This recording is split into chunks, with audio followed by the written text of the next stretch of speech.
wasn't right, yet I was right by your side. You manipulator, playing games, your friends commentators, and I don't know what you say about our private conversations, but it's got them hating. Thanks to all the rumors you be claiming. It's cool, I'm done with you, so they can throw you a celebration. You gon' hate it when you see me with somebody living better. I'm trying to tell you that me just doing me gon' have you jealous. Welcome back, folks, to the program. Oh, forgot to turn the on-air light on. A little bit busy here in the last few minutes. Also, I've got to check on something.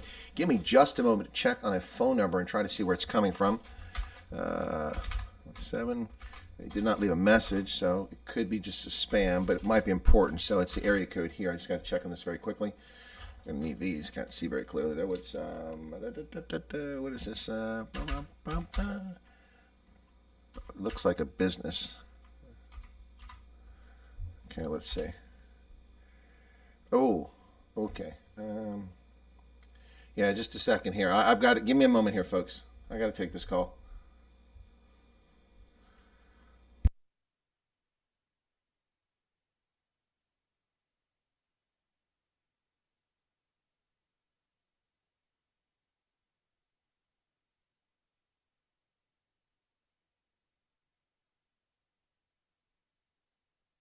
No answer yet. Still no answer.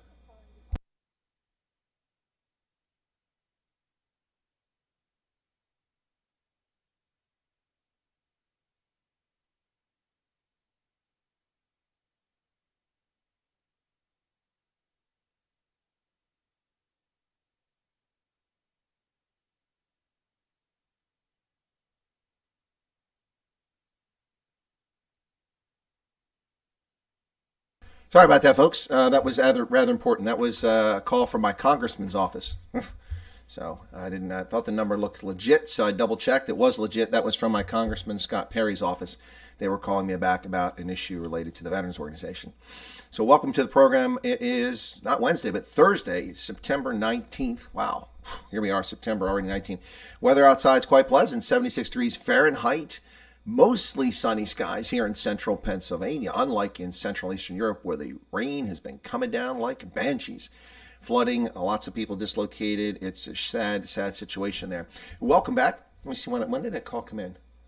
That call came in while I was in the shower. Okay, let me say hello to everybody, and I'm going to address a question that's already here before we get it. Oh, you may be curious about what the t-shirt is. Okay, so I'll stand up.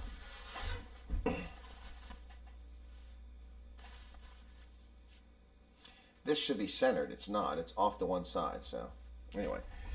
Not today, Dr. Fraud. Dr. Frankenstein, not today. All right, so Val is here. Rue Bring, I'll come back to your question, Rue. Teresa, Paulie, Ulrich Fenter, Paulie, the brains behind the operation, Arc Precision. By the way, this software crashed 3 times. It's nothing to do with what happened on Sunday. It's the software was acting up previously. Something's wrong with this version of Streamlabs, and it's just unreliable. It's very frustrating. I don't know what's going on. I think it's something to do with syncing files that they store online with what and it goes to the network. I think that's what the problem is, but I have to contact them and say, hey, if you can't fix this crap, then I'll cancel my subscription to this software because I'll have to use something else. I can't continually. It's already a problem. When I open a file in here to present it on the screen, it double clicks. You always see that, right? You guys have seen that. Watch it jump here. Watch this jump. See how that jumped and flickered like that? That's not normal. Yes, anyway, that needs to be fixed. This was a very reliable software platform. It has been since I started using it in 2020. But now it's suddenly just gone to crap. Welcome, Arc Precision. Hester's here. Hendo, welcome back, Hendo. Erica, we've got moderators in strength here today. George, another moderator, in from Heckport. How's it going, George? Any updates on that supposed racism situation at Hartbeesport?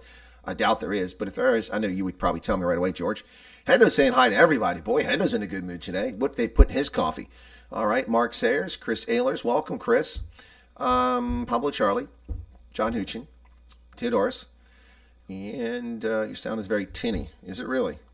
All right, well, let me listen. Is it really? All right, well, let me listen. Is it really? All right, well, let me listen. It doesn't sound tinny, but I'll reconnect it. Hang on.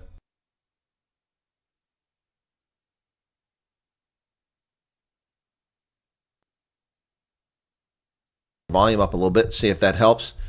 Shouldn't make a difference, but we'll see. See if that helps. Shouldn't make a difference, but we'll see. See if that helps. should make a difference, but we'll see. Let's see if that helps. Yeah, that sounds better, actually. I noticed a difference. Yep, okay, well, it's the vagaries. Look, I mean, my printer acted up this morning. My goodness, all of a sudden it started jamming.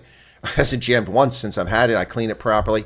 Yeah, the sound is better. Thank you, Chris Sailors, for mentioning it. All right, before I answer the question that came from Rue Brink a short while ago, let me just address something here. And I'm speaking to the converted, and most of you have been well-behaved. Hey, Neil, Helen Duplessis, Antisocial, Muriel Haynes, Gus, Charles Van Onselen, the voice of reason, and Pablo Charlie's here as well. So let me just address this. So if I'm preaching the converted, no one should take offense. If you're not misbehaving, you shouldn't take offense. There have been, in the 2 interviews I just did, some people behaving like children in the chat. I'll ask you to stop that. It's distracting. It ruins the experience for others. Let the experience rise or fall on my performance as a host, a commentator, an analyst, a news reporter, an interviewer, a conversationalist. If my content is not compelling and my guests aren't interesting enough, then you don't watch. There's no reason to come in here and lash out at feelings and bum hurt issues over someone because you dislike them.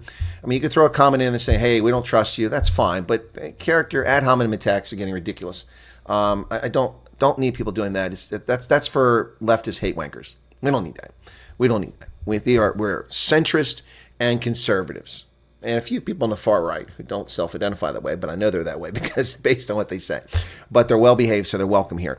So listen, and then leftists are welcome here too if they're well-behaved.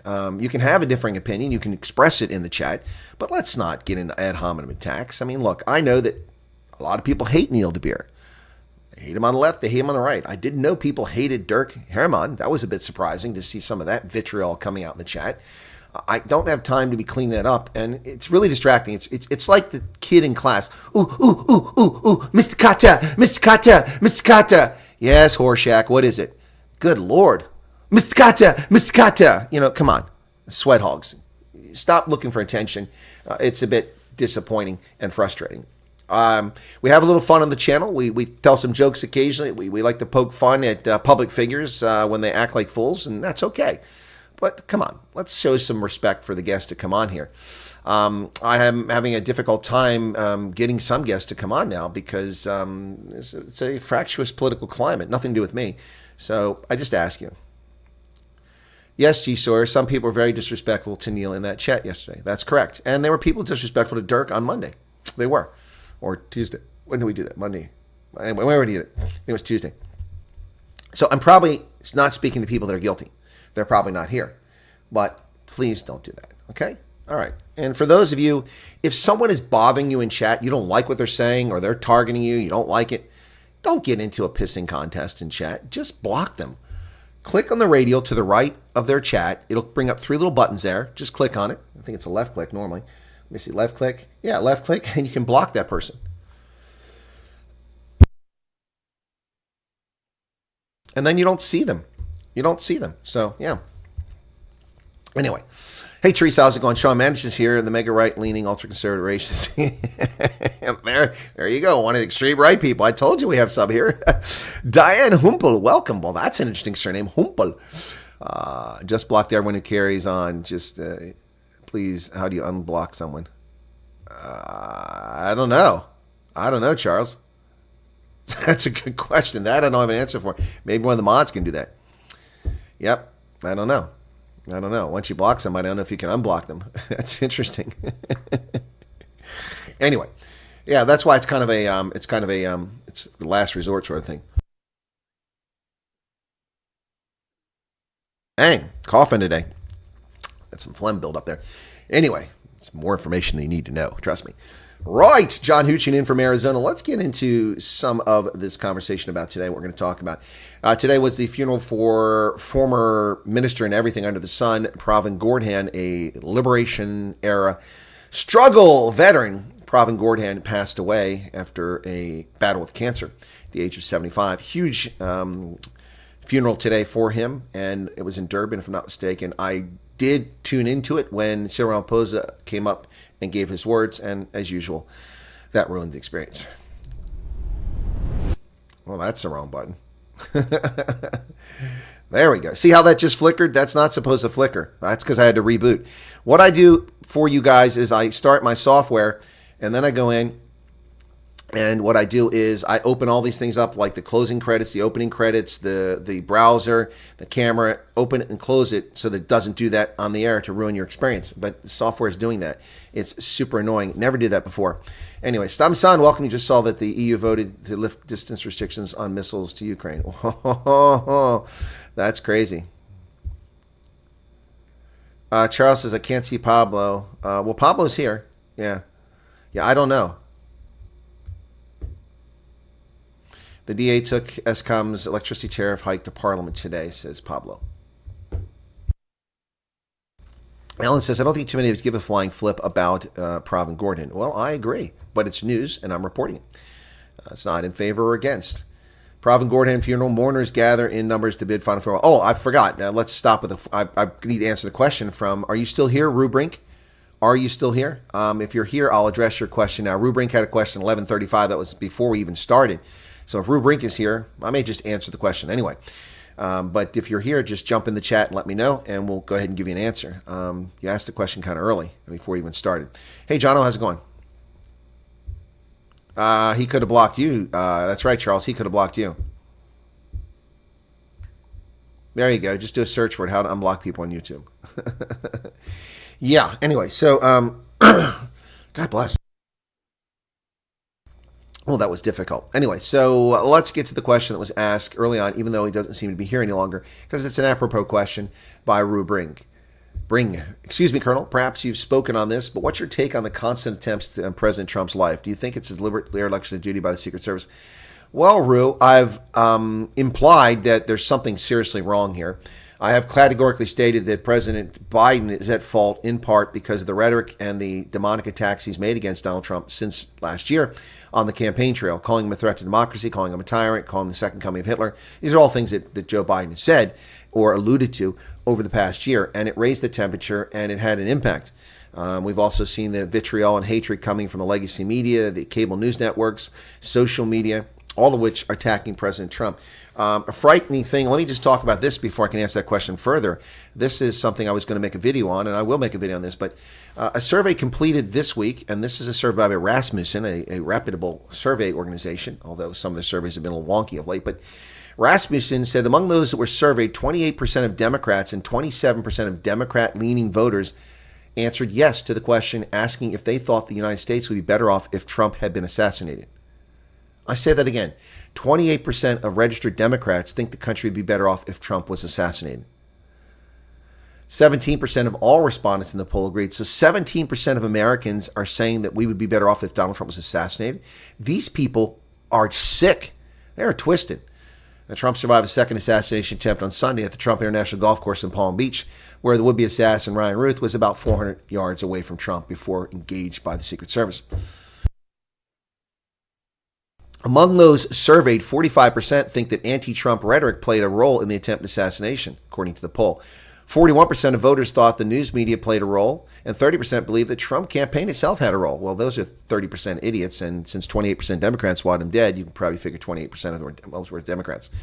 In the demographic breakdown, 30% of Hispanics thought America would be better off with Trump dead. 19% of Black Americans and 14% of whites thought the same. So that shows me that Hispanics are inclined to violence as a group. Young people answered in the affirmative the most across party lines, with 23% of all respondents aged 18 and 34 answering yes. These are people who weren't disciplined as children. The poll was conducted by pollster Scott Rasmussen with fieldwork done by RMG Research, surveying 1,000 registered voters online. So it's an online poll. Let's not get too excited about it. Yeah, that is scary, Charles.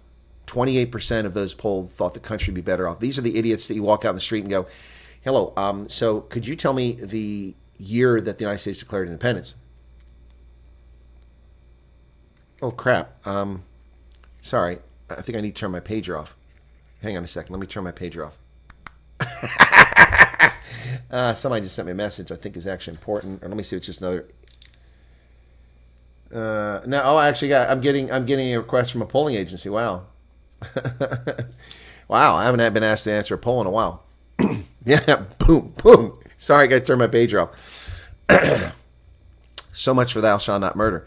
Undemocratic much. If I'm lying, I'm dying. Kamala Harris would have a smile on her face. Yeah, I think you're right, Pablo Charlie. Walkie-talkie, yes, the walkie-talkies were next to cover that. Yes, the people are brainwashed 24/7 that Trump's dictator and threat. It's like a dog whistle to sick lunatics. They blame them for violence. Yeah, exactly. Yeah, they blame Trump. It's not Trump. It's the left. It's the media. It's the institutions, the government. They all. Realized today after dealing with an ignoramus of a SAPS officer, white guy, breaking into your home invasion last night, that I'm becoming less in the mood to associate with homonyms and hominids. Gotcha, antisocial. I understand that. All right. What is this? I like Neil DeBeer. He's very intelligent, I think Muriel Haynes is trying to say. Why is Kamala sounding drunk? Because she's probably high all the time. She's not very bright. Not very bright. Hey, Cabello, what's going on, man? What's the Mfengu word of the day? I'm a Fengu. She said name calling at the debate. Well, isn't she the walking? Yeah, exactly. At the debate, she said let's be toned down. We need to move on. And then all she did was Donald Trump is bankrupt. He filed for bankruptcy 6 times. Factually, a lie. Donald Trump is a convicted felon. Well, under non-existent criminal charges. Donald Trump this. Donald Trump will steal democracy. Donald Trump did this. This is the lies after lie after lie. You know, she's just Look, Trump told some whoppers too. Mostly taking credit for things that he really didn't take credit to do. Anyway, but she was the queen of the lie that day. Her Pinocchio nose blocked her from exiting the building because she couldn't get around that nose. A lot of anti-Trump rhetoric over the years by the talking points, brainwashing. No wonder Trump's life is in danger. Yep, it was just a matter of time. Only gangsters wear pages. No, Hendo. Pimps also have pagers. Pimps also have pagers. I want you to know.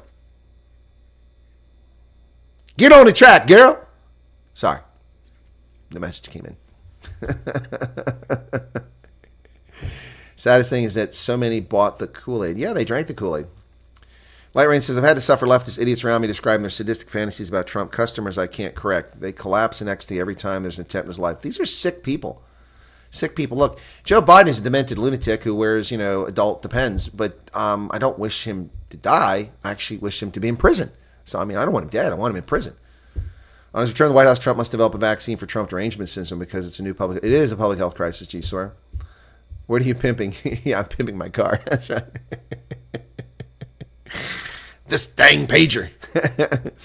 Anyway, again, this one was not manufactured in Japan or Taiwan. It's a South Korean model. Hopefully it's safe. Heels up, Harris. There you go.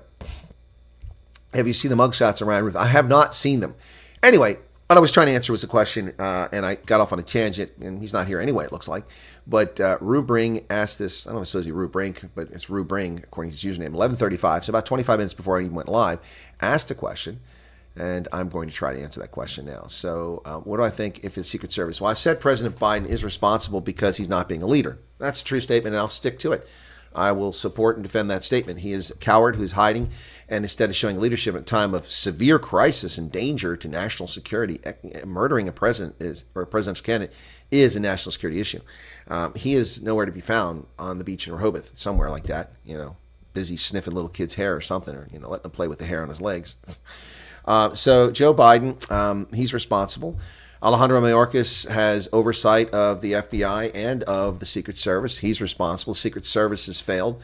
I don't want to hear the acting director say, well, this was a success. It wasn't a success, jackass. Look, seriously, a success? Let me state this up front, Rue and others. You can't plan for every single possibility of a lunatic or lone wolf actor attempting to kill people. You just can't. If you take out guns, if you take out knives, they use automobiles. If you take out automobiles, they throw grenades. If you take out grenades, they always find a way. They'll find poison. They'll find a way to commit their crimes. So you can prepare for that. But let me tell you this. The golf course isn't large. It has a perimeter, a fence perimeter. How does anybody not have concentric circles of security for a protectee? How did no officers, local police, or the Secret Service show up there and walk the perimeter? Take dogs around, bomb-sniffing dogs. Take police around.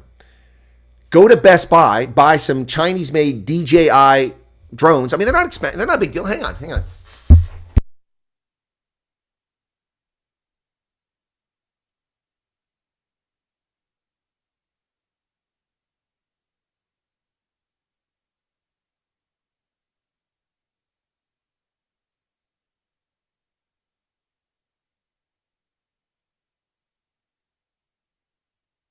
I mean, seriously, this is absolutely ridiculous. Ladies and gentlemen, I have more air capability than the Secret Service right here. Look at this. It's a 10-year-old DJI drone. Well, it's IFP, not a DJI, excuse me. A 10-year-old drone. I have more defensive capability than the Secret Service surveillance. These things should be flying around the perimeter for at least one time. It's not uncommon to see drones flying around. They don't have to worry about airspace restrictions. They're the Secret Service. Get off your ass, go to Best Buy or go to Amazon and order a couple dozen of these. Get spare batteries.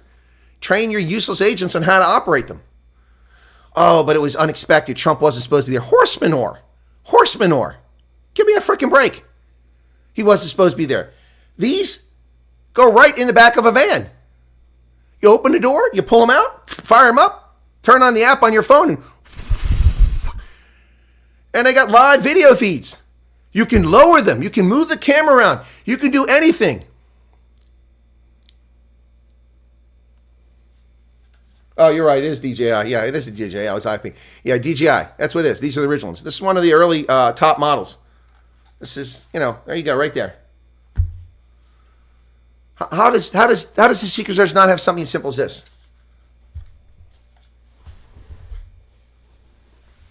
So that's my response. Piss poor job. Piss poor job by the Secret Service. Oh, he wasn't scheduled to go there. So you can't react? $3.8 billion per year. 76 billion rand to protect 42 people. And you can't do that? Where is accountability? Why is Alejandro Mayorkas not been called before the president to answer for this? Where's the National Security Council on this? This is a national security issue. Where is the acting director of the Secret Service? Where is Christopher Wray of the FBI? We clearly have a problem here.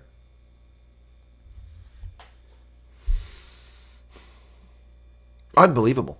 So, Ruth Brink, that's my answer. So, people are surmising and people are suggesting that this is intentional. What else could it be at this point? Are we really that incompetent? The nation that built the nuclear bomb, the hydrogen bomb, that brought you the internet, that brought you networking, that brought you mobile telecommunications, that brought you Starlink, that took people to the moon. No one else has landed on the moon yet, just us with human beings. We are the nation that did that. We defeated polio. We're defeating malaria. We are the nation of builders, dreamers, achievers. We can accomplish anything in this country as long as the government doesn't get in the way. And we can't walk the perimeter of a golf course. We can't use $500 drones bought from Amazon to fly around and observe things. We can't call the local sheriff or police department before we head out. We can't have the president sit down, enjoy a cup of coffee in the clubhouse, which is secure physically, while we check the perimeter of the golf course. We actually leave a building 300 yards away from the president of the United States, unsecured in broad daylight, and some idiot walking around with a rangefinder looking at what's going on. Did that not strike law enforcement as odd? For 45 minutes, an hour, people warned law enforcement that this guy was out there. Why was an overwatch position not on the building behind it and the people left?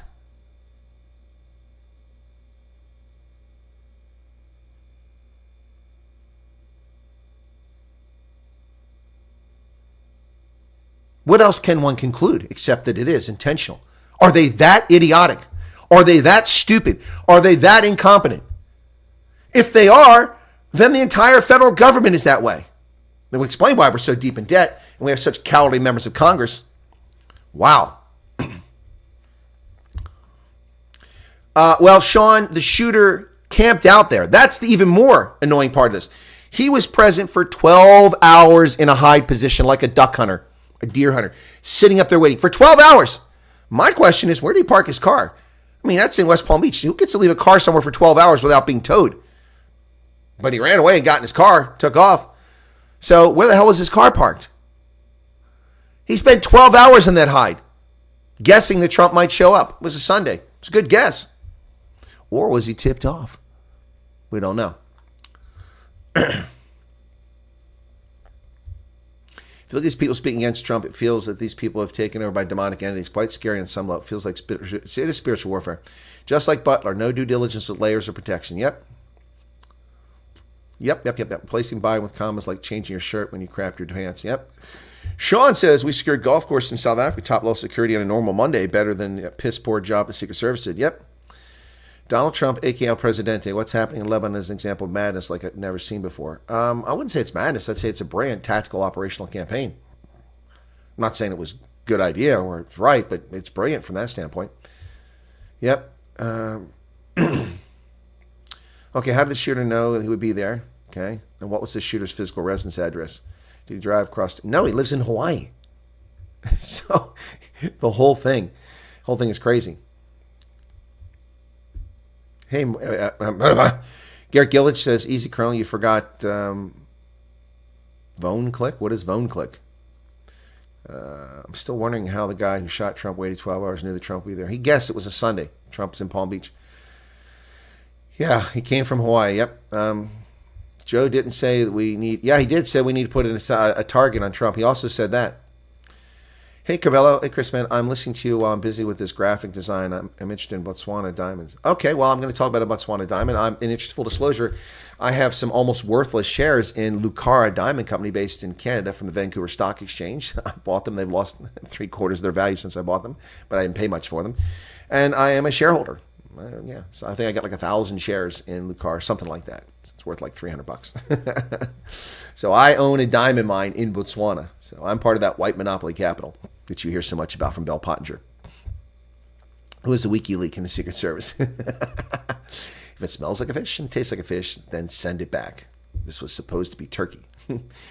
If you're talking about the pager thing, I thought the plan was absolute genius. Joe, no, I agree with you. It was absolute genius. Yep. All right. Muriel has a video of what?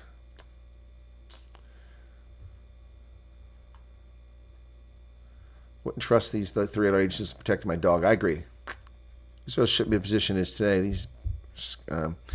Nicola Urquhart says, cannot wait for November. If we and Trump survive till then, Trump can sort this crap out. Well, I don't disagree with you there, Nicola.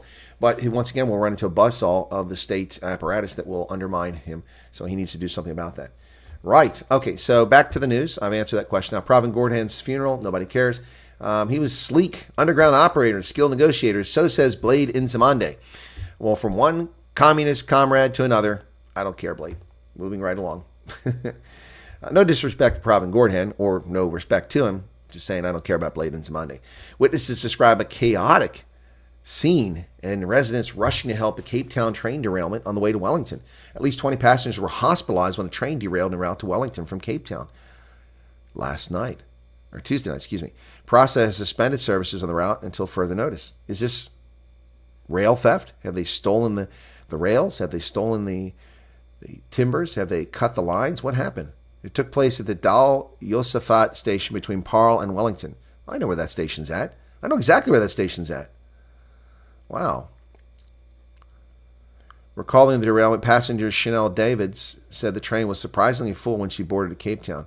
She was one of the passengers lucky enough to escape with minor scratches on her arms as she crawled out of the carnage. Everything happened so fast, I was listening to my music on my phone and was about to fall asleep when I heard a loud bang and people screaming. Next thing I saw was people falling on their seats, from the seats onto the floor. It was one of the scariest things I've experienced, Miss David said. Wow. A resident, Sharon Stiles, who lives a few hundred meters from the station, said she and her husband, Hilton, heard a loud bang and felt the earth shaking. Wow. That's just crazy, folks. She went to the train. She climbed through a window in the overturned carriage so she could assist 2 pinned men. She said, I went inside the train to try and loosen the guy who was stuck with his left foot. His ankle was stuck between 2 chairs, so he tried to wrangle the foot up, but it was thoroughly stuck there. The firefighters had to cut him out. Look at that. Miss Stiles went to rescue people. Wow. South Africans helping others in distress. You got to love that. Fantastic. Why did the train derail? What's going on? Was it sabotage? Failure? What's going on? The judge has slammed police for a xenophobic assault on a Soweto resident and orders the minister to pay 270,000 rand.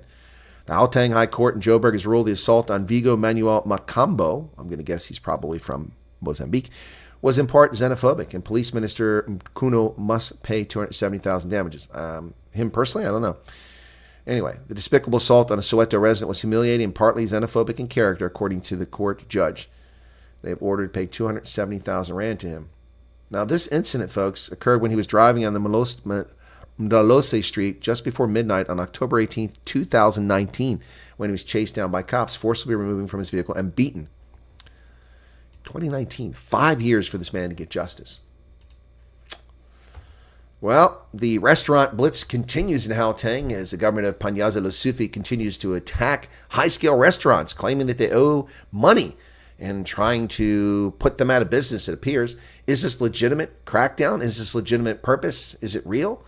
Well, a lot of South Africans seem to think it is, but even the IOL, the toilet paper of record, the IOL, actually asks legitimate questions here and does a genuine journalistic story here.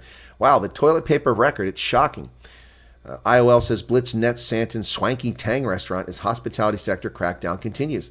The joint operation, which exposed some of Gauteng's upmarket eateries, including the Tang restaurant in Santon, was taking place in order to address issues of compliance in the hospitality industry. By the way, IOL, you need better editors. In order is not a word. That's 2 words.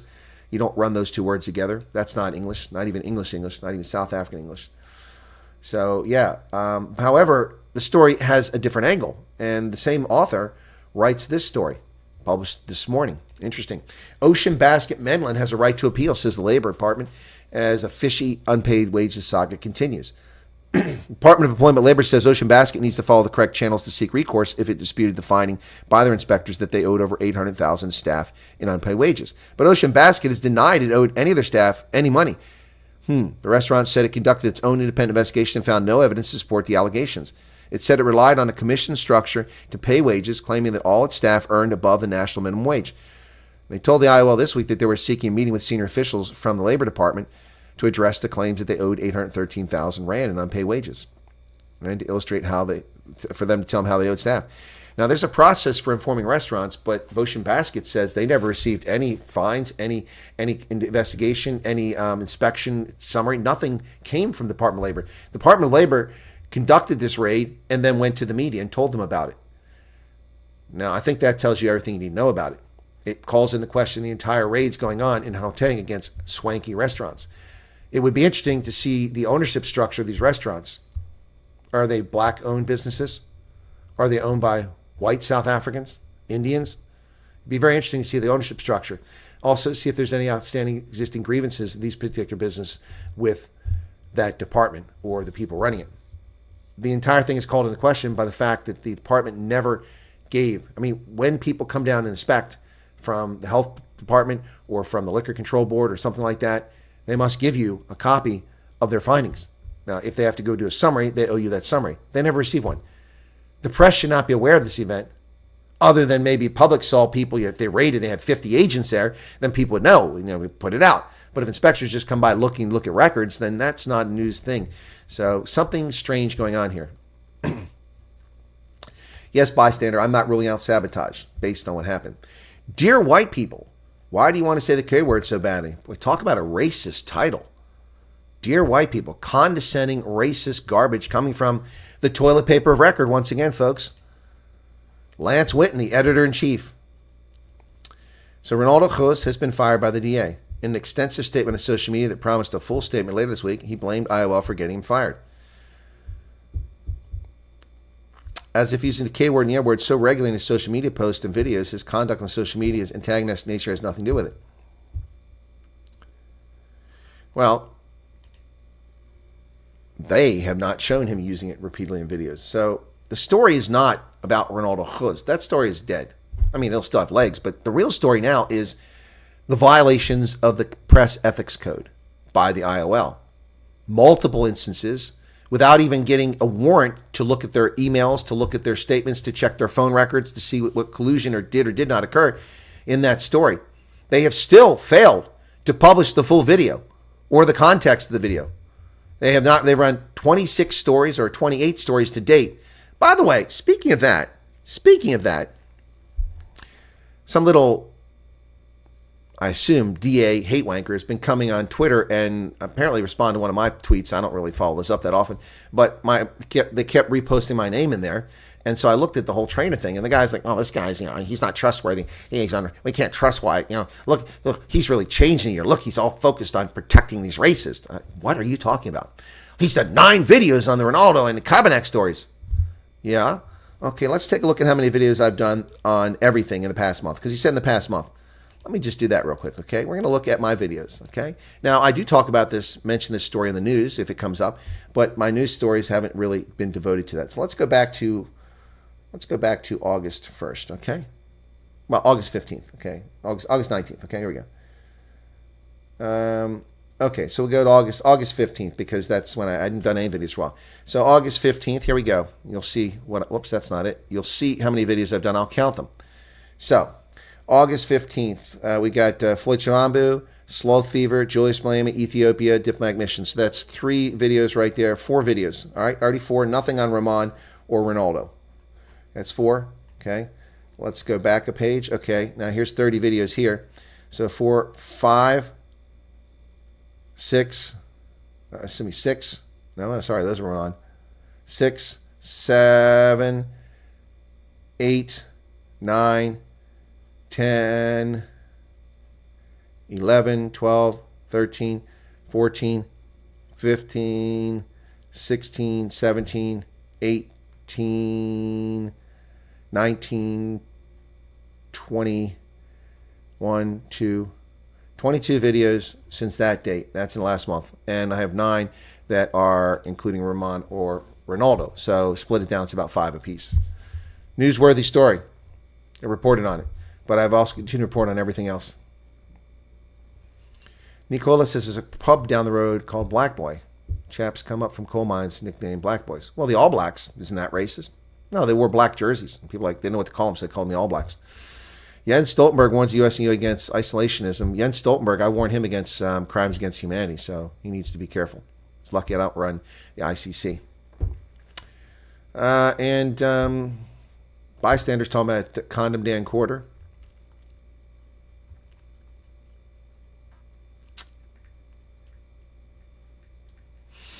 Who do I send the video to? Muriel, send it in the group. Are you in one of the WhatsApp groups? What's the video about? I don't think I got what that was about. It's time to freak out. Yeah, no, I don't have the baby oil. I used it all up last night. It was a slippery night. I had to change the sheets. I called P. Diddy's office, and they're not in business right now, so I'm going to have to get them from someone else. What's October 26th?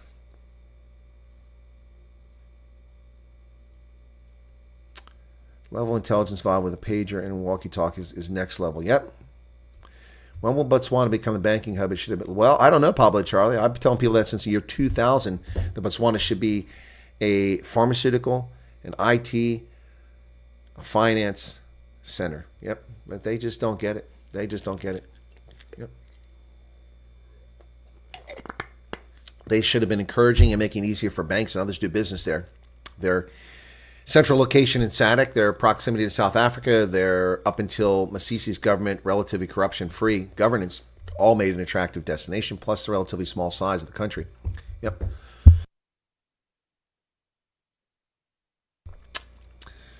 P. Diddy, 1,000 oils and lubes. Yeah, that is a lot, man.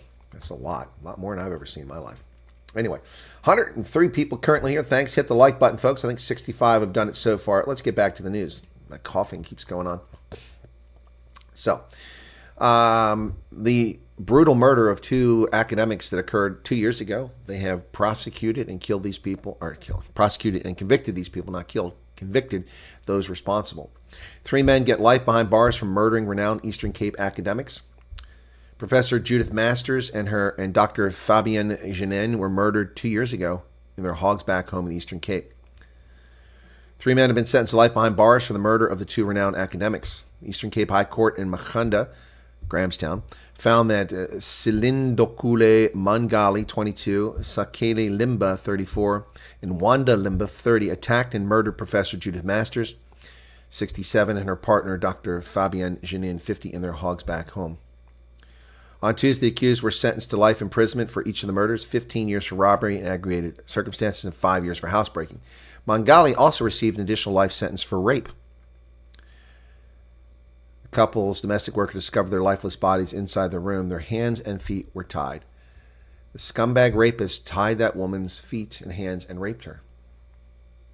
And then murdered her. This is not home invasion. This is revenge for people that committed no offense. Rhino poaching is down in one part of South Africa, thank goodness. 80% drop in rhino poaching because of the dehorning. The dehorning program in Hlue Mfolozi Park has resulted in an 80% drop in rhino poaching. World Wildlife Fund for Nature said that the dehorning operation spared the lives of an estimated 120 rhinos since it began in April, enabled the rescue of 8 orphaned calves after the mothers had been killed. Calves were found in the early days of the operation when poaching levels were high. Now, here's the problem, folks. Here's the problem. Dehorning has an impact on the behavior and the safety of the rhinos. So it's not an ideal solution. It is a solution, but it also carries other risks. We have seen these syndicates, out of spite, murder rhinos just the same, just to be spiteful. It's horrible. Also, the Chinese can get erections and masturbate. I'll tell you what, just send them Viagra for free, and maybe we'll get away from this. Well, speaking of Botswana, another monster diamond has been found, and the only outlet carrying the story is News 24. Wow, look at that. Not even Lucara is carrying it. There's Lucara Diamond. I'm a shareholder. Lucara has recovered another mammoth diamond from the Karaway mine. The latest gem weighed 1,094 carats and was found there in Karaway. It's smaller than the 2,942 carat stone discovered there in August, but it's still roughly a third the size of the biggest ever found, the famous Cullinan diamond of South Africa, which is partly in the crown of the King of England. Lucara's Karaway project is famous for giant stones. The company's shares surged more than a third last month when the initial mammoth finding was announced. They surged more than a third. That means they must have been 20 cents a share because I looked them up and they're 31 cents a share now. Well, here's another scam to defraud the evil white people. There you go. Zimbabwe creditors are mulling over a debt for climate swap. So they won't pay back their loans, but they want to do a climate swap.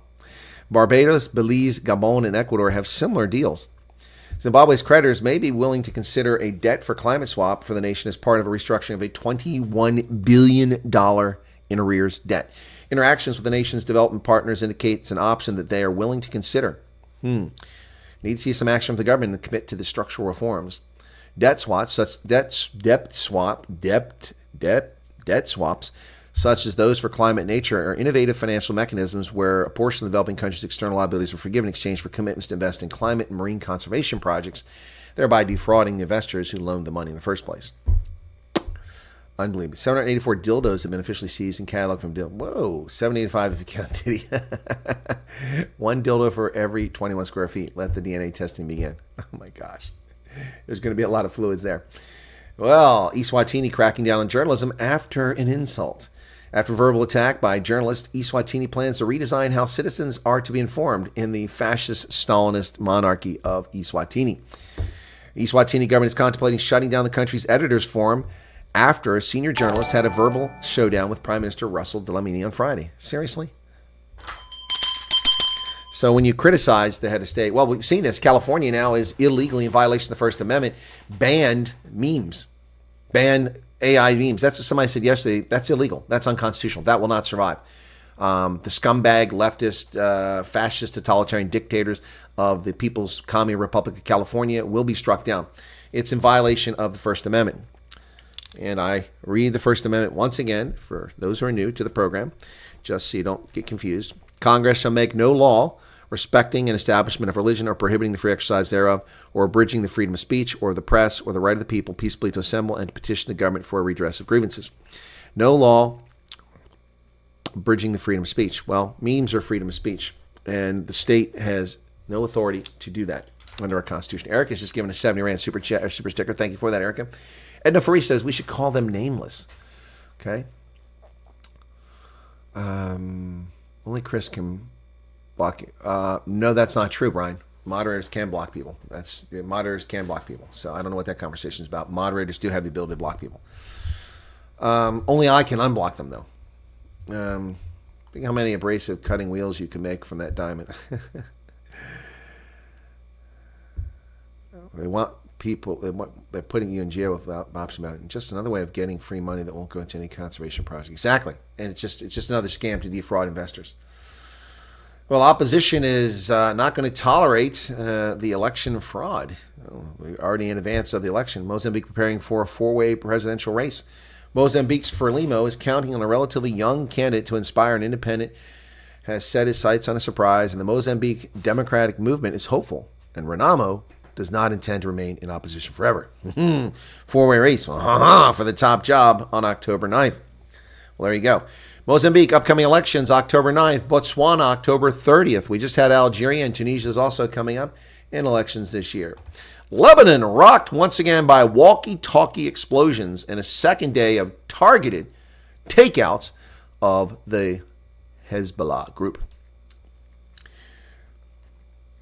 Walkie-talkies exploded in Beirut and other parts of Lebanon on Wednesday in a second wave of attacks targeting devices day after pagers used by Hezbollah blew up. State media officials for the militant group said at least 20 people were killed and more than 450 wounded in the second wave. I would say that wave was much more effective. 20 people killed, more killed than in the other one. Wow.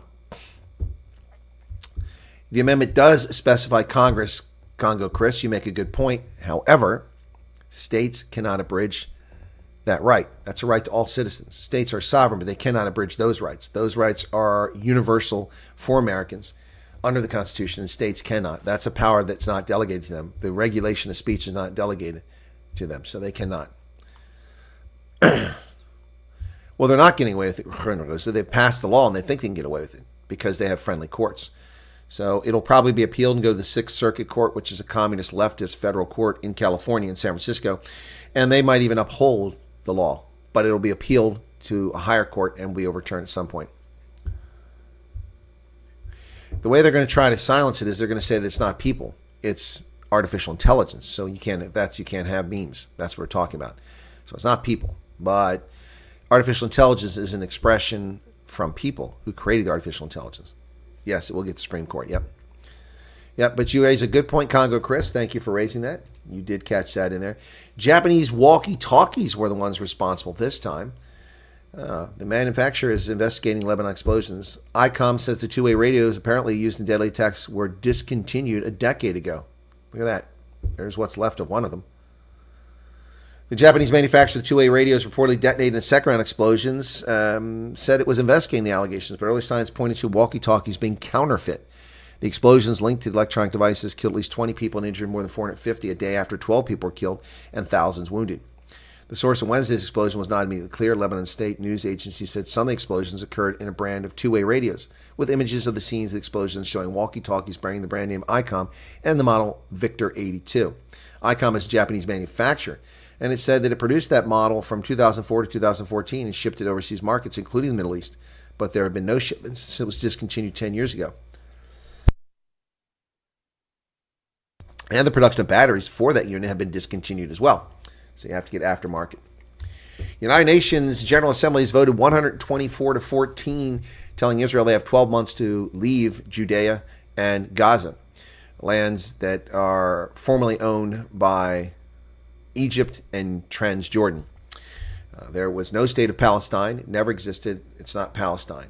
The Israelis offered a two-state solution, giving up Judea, which rightfully belongs to them, the homeland of Jews, and was conquered in the 1967 Six-Day War, and has been occupied and possessed by Israeli authorities since 1967, along with the Golan Heights, taken from Syria, which had been used to fire artillery into civilian settlements on a daily basis by the Syrians, and the Gaza Strip, which did belong to Egypt, none of which ever belonged to any Palestinian state because it never existed. It was a British mandate after the First World War when the Ottoman Empire was carved up. Prior to that, it was an Ottoman settlement. It was an Ottoman colony for centuries. There's never been a Palestinian state. There is no Palestinian state. The two-state solution was a generous offer by Ehud Barak to find a peaceful settlement in the West, in Israel, excuse me.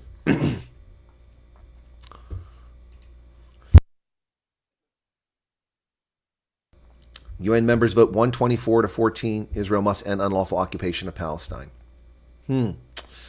43 abstentions, including Germany. The United States and Israel, of course, voted against it. And, of course, South Africa shamefully voted for it. They did not abstain. Well, the question from Tion Engelbrecht is, why aren't there more options than Republican or Democrat? Well, there are, Tion. There are. But the media covers it up. Did you know that Jill Stein is running for the Green Party? Did you know that? Did you know there's a libertarian candidate? Let's take a look at, let me find who the candidates are. Let me see.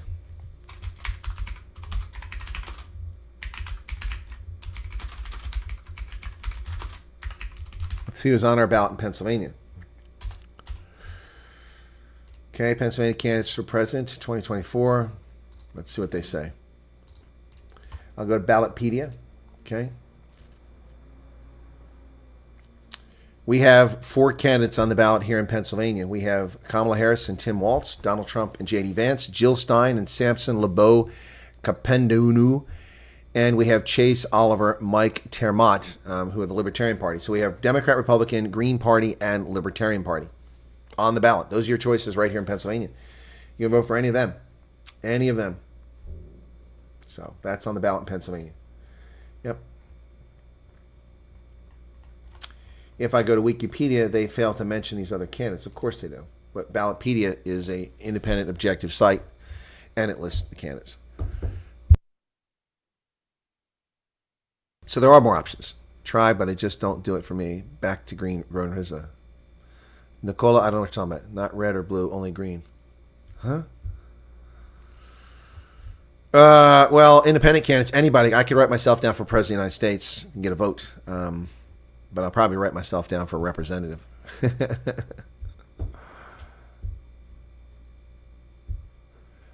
So that's what the truth is there. So not everybody realizes that, but we have that. So anyway. All right, Federal Reserve is slashing interest rates just in time. 2 things are happening that are highly unusual right now in an effort to promote to prop up the flailing Harris campaign, which has presented no policy positions, still 40 days plus from the election. So the Federal Reserve is now slashing interest rates, which they jacked up to drive us into poverty and punish us over the past 3 years to record levels in recent history, first time in 40 years. The excuse was to deal with inflation. The inflation was there because of Biden's policies, both in deficit spending and also in his war on energy. But anyway, and his failed geopolitical foreign policies. But the Fed is lowering interest rates just in time to say, oh, look, we brought the interest rates down. Even though the Federal Reserve is an independent body, the Harris campaign will take credit for it and say the economy is well. The economy is not well. That's why interest rates are being lowered. It's the first cut in 4 years. It's a 0.5 percentage point, which is pretty significant. And the other thing is that I purchased petrol yesterday, and it was below $3 a gallon for the first time since Joe Biden took office, when it was $1.89 a gallon. It still hasn't gone down that level. It's still over $1 a gallon more than when Biden took over. But someone's flooding the fuel market in what is traditionally still a busy season. Not until October 1st do the petrol prices normally come down because of reduced traveling from summer travelers. People are still traveling, coming back right now. So 2 very odd occurrences. So lower petrol pump prices, which will convince the dumb voters that, hey, look, prices are down. Must be something Harris did. And lower interest rates. Oh, look at that. Yeah, well, it's not going to work, but the Fed is lowering it, hopefully trying to prime the pump and rescue our flailing economy. Policymakers said they've gained greater confidence in their fight against inflation, expecting another 0.5 basis point cut this year. So they signal they're going to lower it another 0.5 point, all to buy votes.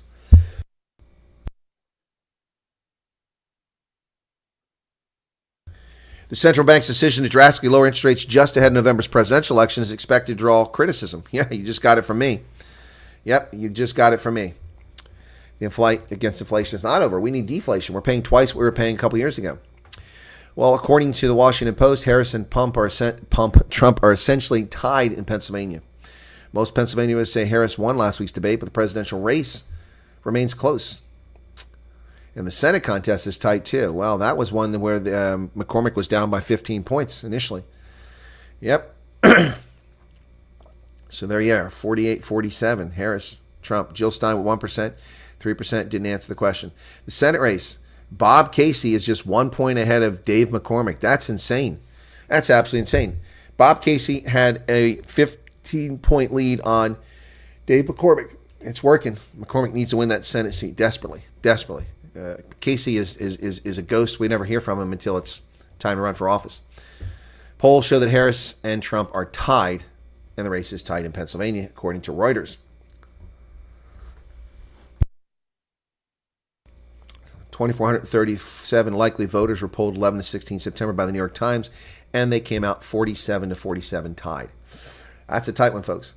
The Teamsters will not endorse, as one of my viewers suggested, will not endorse a presidential candidate for the first time since they started doing it in the 1960s. Wow.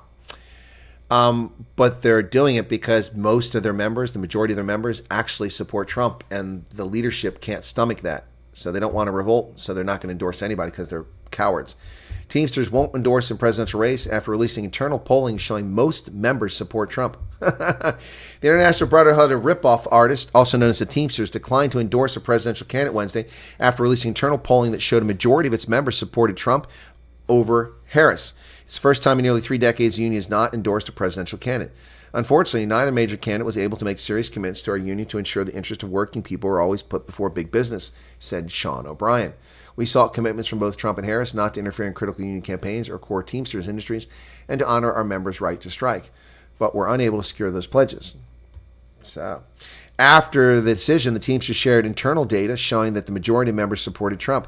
According to an electronic member poll that was initiated after Biden withdrew from the race, 60% of members believe the union should endorse Trump. 34% said they should endorse Harris. Oh my goodness.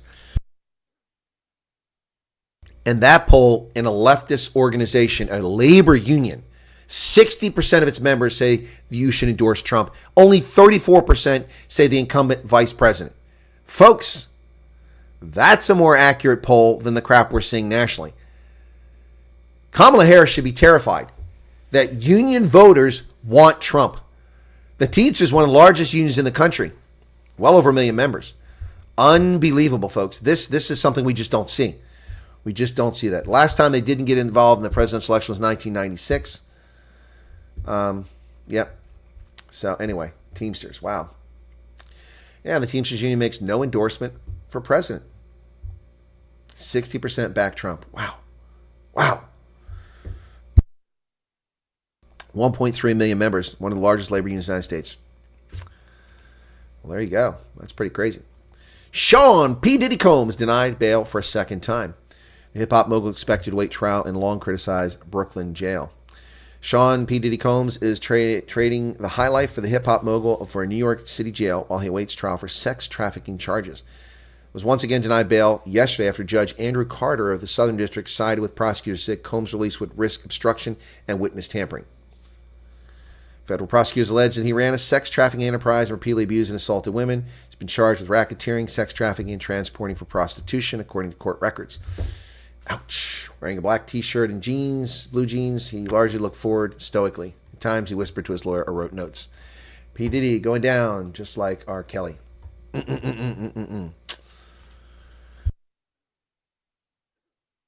Turncoat Republican members of Congress have prevented the Congress from passing a bill to keep the government running. Lawmakers have less than 2 weeks to extend funding. The House on Wednesday rejected Speaker Mike Johnson's plan to fund the government for 6 months, cranking up tensions around a fast-approaching government shutdown deadline not only throughout Congress, but also within Republican brittle House majority. Look at that, folks. Look at that. So in that situation, a dozen Republicans voted with the Democrats to block the bill. Yep. So they try to stop it from happening. Well, those in Kentucky apparently can breathe easier now as they found the body of the suspect in the bizarre highway shootings. Authorities said after a 12-day search, the remains were discovered near the site of the attack that left 5 people seriously wounded in the Kentucky highway shooting. Manhunt is over, according to authorities. Well, that's some good news. Imagine the freak-out party in Brooklyn. Oh, yeah, I already talked about that. The party is over, folks. The iconic brand that ladies would have get-togethers and would buy these things, and they were amazing. They were outdone by Rubbermaid because Rubbermaid would be available in stores, but the iconic Tupperware brand is bankrupt. The party's over as Tupperware files for bankruptcy after years of troubles. Tupperware, known the world over for its plastic food storage containers, has filed for bankruptcy after years of falling popularity and financial troubles. Over the last several years, the company's financial position has been severely impacted by the challenging macroeconomic environment, said Lori Ann Goldman, President and CEO of Tupperware Brands Corporation. Chapter 11 bankruptcy allows companies to solve their financial problems by restructuring. This process is meant to provide us with essential flexibility as we pursue strategic alternatives to support our transformation into a digital-first age. Well, Tupperware is going down in flames. There you have it. There's the news for today, ladies and gentlemen. How y'all doing? We down over 100 now. Did get super chat revenue from Erica. Thank you for that. Tupperware was an era, no more. Yep. Pablo, why are you arguing with Cornelissa? What's going on? I ask people not to argue. It's probably the Secret Service that searched for the Kentucky shooter, then civilians found it. Mark, you may very well be right. That's why they couldn't find the guy. The Secret Service is looking for him.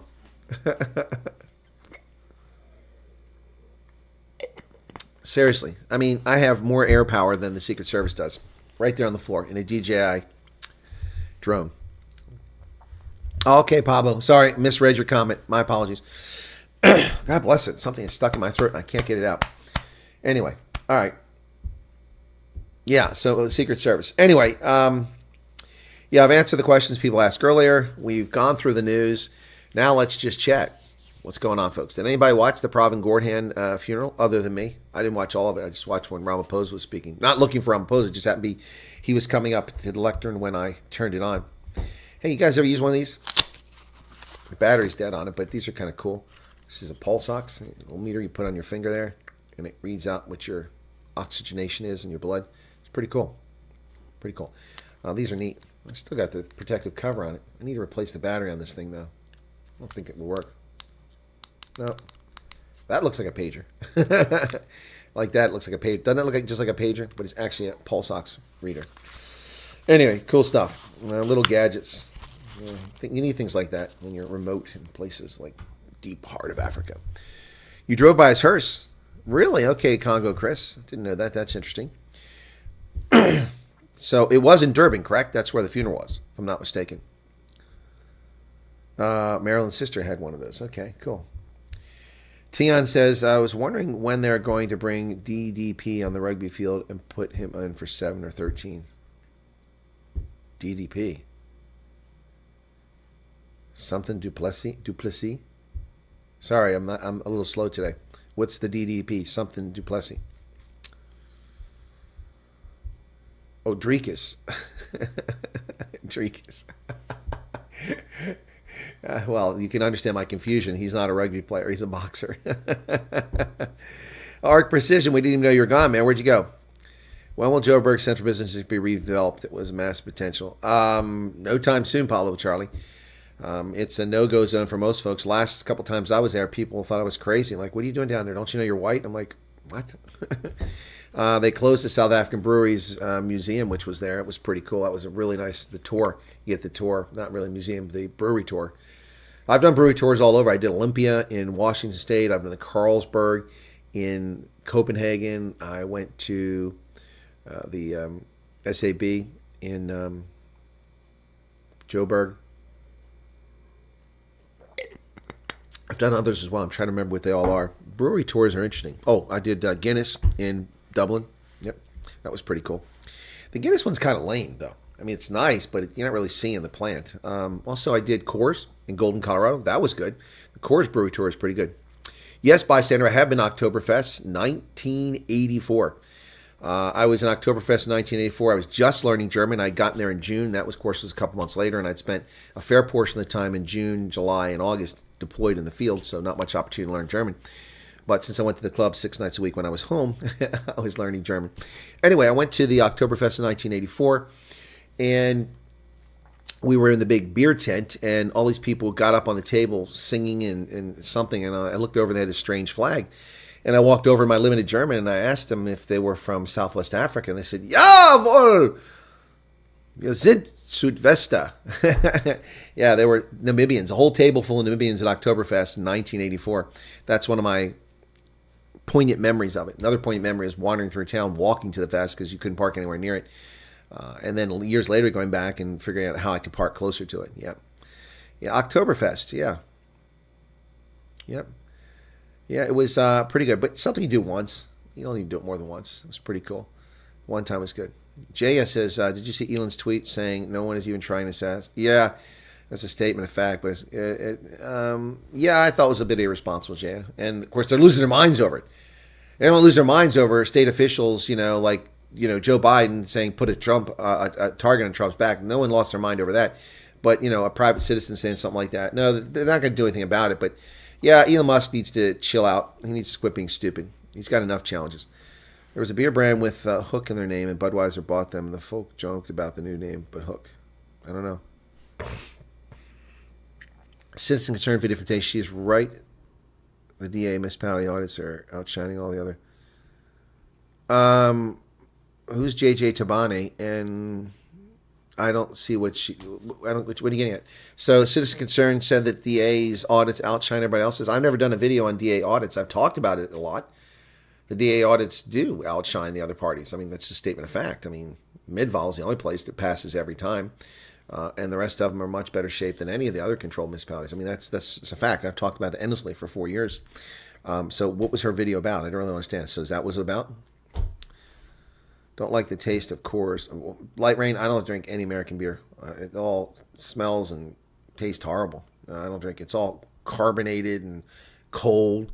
I'd rather drink a beer that's chilled, close to room temperature, and it's relaxed, and it's brewed by the Reinheitsgebot. So that's all I drink. Harry Boyan's in Canada about his book and essay history. For what reason, Mark?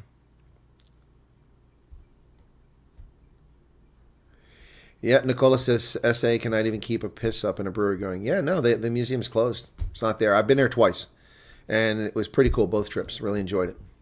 But yeah, it's gone now. I don't know why they closed it. And I think it was closed before COVID. So Newcastle Brown Ale. Have I had a Tafelberg beer? No, I haven't, bystander. I haven't had Tafelberg. African Idiot says Windhoek is the best. It's not the best, but it's good, African Idiot. I do drink Windhoek Lager. An Eichbaum Lager. Okay, well, I drink Polana. That's my favorite. Polana Hefeweizen is my favorite beer. I'll drink others, but that's my favorite. So I can get it here in the States, but these little shysters have reduced the size of the bottle. They look ridiculous. They're no longer manly bottles, like little dwarf, little wimpy things. Price is nearly double what it was 3 years ago, and the bottle is significantly smaller. It doesn't even fill up the German beer glass now. I have German beer glasses, and it doesn't fill them up. Yep. The half-liter ones, not even the liter ones. So I'm not Eichbaum. That's it's the one that's near Munich, just north of the airport. Oh, what is that? People like that beer. It's okay. History of all the tribes South African war with the British. Oh, okay. So let me look him up again. Harry Boyne. The name looks familiar. Let me see. Harryboyens.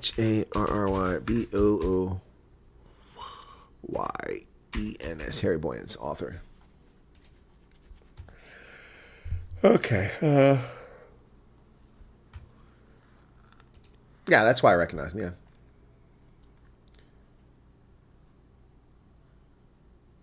Amabutlu, The Birth and Death of a Second America. Okay. That's the only book they have on him.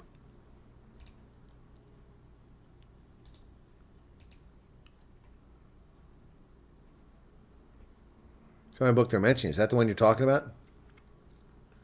Oh, I'm connected to him. Yeah. That's why it's familiar. I know him. He's from Vancouver.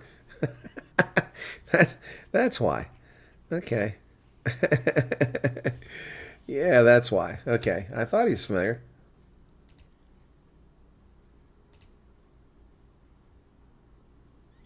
The West has finally realized that bringing democracy in the Middle East and Southwest Asia is not necessarily in the best interest of Western civilization. South African early experiment in bestowed democracy is falling under a burden of abuse. Amabulu is a view of South Africa through eyes different from those employed in 50 years of media reporting. Okay, I don't have this book, so add to cart. Okay. All right, Mark, thank you for that. That's one I don't have, but the name is familiar. I'm in contact with him. We've spoken in the past. That's why I just need a black label. Oof, Carling Black Label, no thanks. But that's the best brewery tour I've ever been on. The Carling Brewery Tour in Copenhagen. I've also been to Carling in Malawi. I went to where's that? Oh gosh, bless it. What's the name of the economic capital, Malawi? Let me just look real quick. I'm drawing a blank now. Man, I am just Malawi. Okay, let's go. Come on, give me the map. Give me the map. Give me the map. Blantyre. There we go. Blantyre. Yeah, Blantyre is where their tour is at. That's kind of lame, but I went to it. No, it's not in Lilongwe. No, it's in Blantyre. That's the economic capital of the country.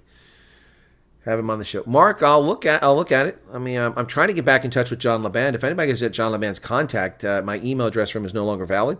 I didn't have a phone number for him, and that's how I had him on the program before to talk about his book about the Zulu. I'd like to get him to talk about the Cape Eastern Cape Wars. I've read his book now. It's very good. Highest alcohol content of all South African beer, says Charles. Okay, 3 Horses beer from Madagascar. Never had it. Never had it. Yeah, Blantyre. Yep. Have them on the show. Antoinette says, finally caught the live stream. Greetings from Cape Town. Well, Antoinette, are you missing it because you don't get notified, or you don't know when it's on, or you're just busy? All 3 are reasons why you might not catch the live stream. But tell us which one, and maybe we can help out if possible. Thank you for tuning in. Be sure to hit the like button, folks. It doesn't cost anything but a moment of your time. By the way, you may have noticed if you follow Twitter and you follow Ronaldo Hose, he seems to be posting several videos of his actions and behavior that represent him truthfully at the same time frame that he did the previous video that got him into trouble from 15 years ago. So there's videos of him out there helping folks, especially black folks and colored folks, and interacting with people in a respectful manner. So he's posting those videos now on his account, and he's still being attacked by racists. No, Cape Town is always late. All 3, says Antoinette. Okay, well, every day at 6 p.m., 7 days a week, unless there's rugby on or I'm traveling. And even when I'm traveling, I make a concerted effort to do that live stream at the same time. Nothing beats a Guinness. Sean, I don't know. What's Ilse say? What does Ilse say? I can drink Guinness, but I don't think it's great. It's like drinking coal tar. No, it's kind of like drinking coal tar. But it's okay. Those videos won't get any airtime because they don't speak. Exactly, Charles. Exactly right. Mother City because it takes months for things to happen. I prefer Kilkenny, okay? Roger that, says Antoinette. Yeah, every day. So thanks. And thanks for being here. By the way, look, I mean, I was recently anointed the greatest of all time. So I am the GOAT now. For those who didn't know that, I am the GOAT now. Big rugby weekend coming up starting tomorrow, folks. We got a lot of rugby on the scope. Let me see if I've still got that file. I do not have it, but let me see. I know how I can get to it and tell you which games are on this weekend. So I can look over here at the banners I've already made. I haven't set up any of the streams. I've discovered that setting up the streams early in the week simply screws me because YouTube lists it now and it says no views, no views, no views, no views. And it tracks that. And if you're not getting any views, then they're not going to promote it. And so if I put up 5 or 6 days in advance, I get no views. So what I have to do now is I have to put them as close to the event as possible. So that's what's happening. So I'm trying to do it the day before or that morning. But we got a lot of rugby coming up this weekend on Rugby Ascendant, which is doing very well at the moment. Thank you very much for that. Outperforming this channel in some respects. Where the heck are the rugby? There they are, rugby broadcast banners. Okay, so we've got tomorrow. It's tomorrow. Edinburgh versus Leinster. Okay, that's tomorrow. And then we've got USA versus Samoa at 3 o'clock in the morning for me. I'll be exhausted from that one. That's the bronze medal game for the Pacific Nations Cup. And then we have the Lions versus the Sharks Currie Cup final, followed by Munster versus Connacht in URC. And finally, on Saturday, we've got Argentina versus South Africa. So I'll have over 12 hours period, about 14 hours period, I'll be covering rugby on Saturday with a few breaks in between, but a long day. So 1, 2, 3, 4, 5 rugby matches this weekend, 1 on Friday, 4 on Saturday, starting at 3 o'clock in the morning. No, it's an effing goat. I think that's why my videos are being limited on monetization, because I use profanity. So Kilkenny, smoother version, okay? Toffel's the best thirst quencher and cooler down, says Val. Okay. Sedgefield's back. Goeie de stokken. Had my first and last Guinness in Dublin many moons ago. Couldn't appreciate it. Yeah, Antoinette, I get you. I mean, it's an acquired taste. It really is. It's like motor oil. Ilse agrees with you, but she said we will concert you on your next... Huh? Concert you? Oh, upgrades to the room. Cool. Have you got me a personal masseuse?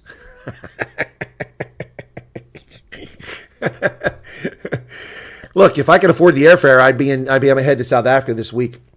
I would. Next weekend, there's a lot going on. We've got the women's 15, and I would have stayed for 2+ weeks, but don't have the money for the flight and can't make it right now. So otherwise, I would have been in South Africa to cover that, plus fly to Nelspruit for the Springboks game. I would have gone to Nelspruit to cover the Springboks game. I would have been in Western Cape for 2 weeks covering the rugby and hanging out. But at last, flights are not cheap, folks.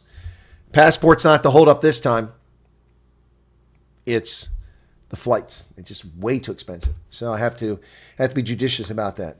Plus, I had kind of unexpected credit card bill this month I wasn't counting on. That kind of caught me off guard. And I'm trying to build up a little cash reserve. Acquired taste. I don't know what that is. What is awful? Don't know what that is. Does anybody drink schnapps? Let me do that. I'm just curious.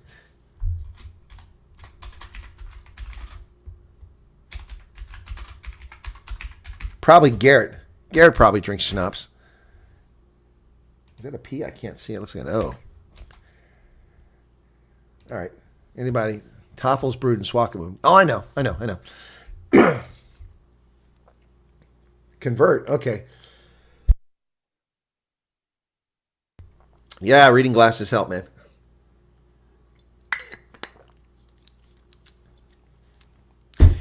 Anyway, awful sounds familiar. Anyway, there's a poll up. Anyone get a chance to? Ooh, I'm surprising. Half the people drink schnapps so far. I'm surprised. I haven't had schnapps in, gosh, probably 30 years. That's some rough stuff. Platinum label in Archers. Rotten food. Peach schnapps when I was 20. It was a great night. Yeah. All right. So when I was a freshman at Ohio University in 1982, I was on the East Green in Biddle Hall. We had Biddle and Bush. Bush was across the street. It was the girls' freshman dormitory. There were dozens of them, but this was there. And they were sister dorms, brothers, sister dorms. So Bush was across the street. And that's probably an unfortunate name for a young women's dormitory, Bush. I'll let that sink in, okay? But Bush, and we lived in Biddle, the men. So it was across the street. Anyway, we were down in kind of a valley. There's a big hill that went up to the main part of campus to the college green. We were on the East Green. And there were some steps went up this huge hill at the back. You went this way, then you went up. So climb. Anyway, one of the guys in the dorm said, hey, let's go. There's a party up at that dorm up there because it was a party for upperclassmen. Or it was a dorm for upperclassmen. It wasn't a big one. It was one of the early ones. It was a huge brick building up on top of the hill, right on the college green, surrounded on each side by sororities and fraternities because they had bought houses there. Anyway, so we went up there and went to a party. It was kind of boring. I didn't drink much then. I was technically, I guess I was underage because they changed the drinking law at that time. Anyway, so I had gin and 7-Up. And what I remember about that, I didn't get drunk. What I remember about that experience is it reminded me of a surgical mask. It smelled, and I don't know what surgical masks taste like. I've never chewed on them, but it smelled like medical supplies. That's gin and 7-Up. It wasn't too bad, though, but I've never, ever had that again in my life. Yeah, Mike says the dorm's renamed Brazilian. You got the point there. Biddle and Bush. Yep, 100 proof schnapps was going to be a flask for skiing. Wow.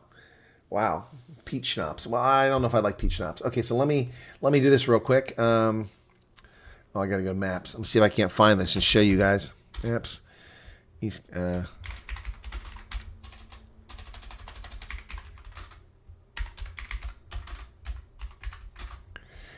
Green, Ohio University. Let's see. There we go. Okay.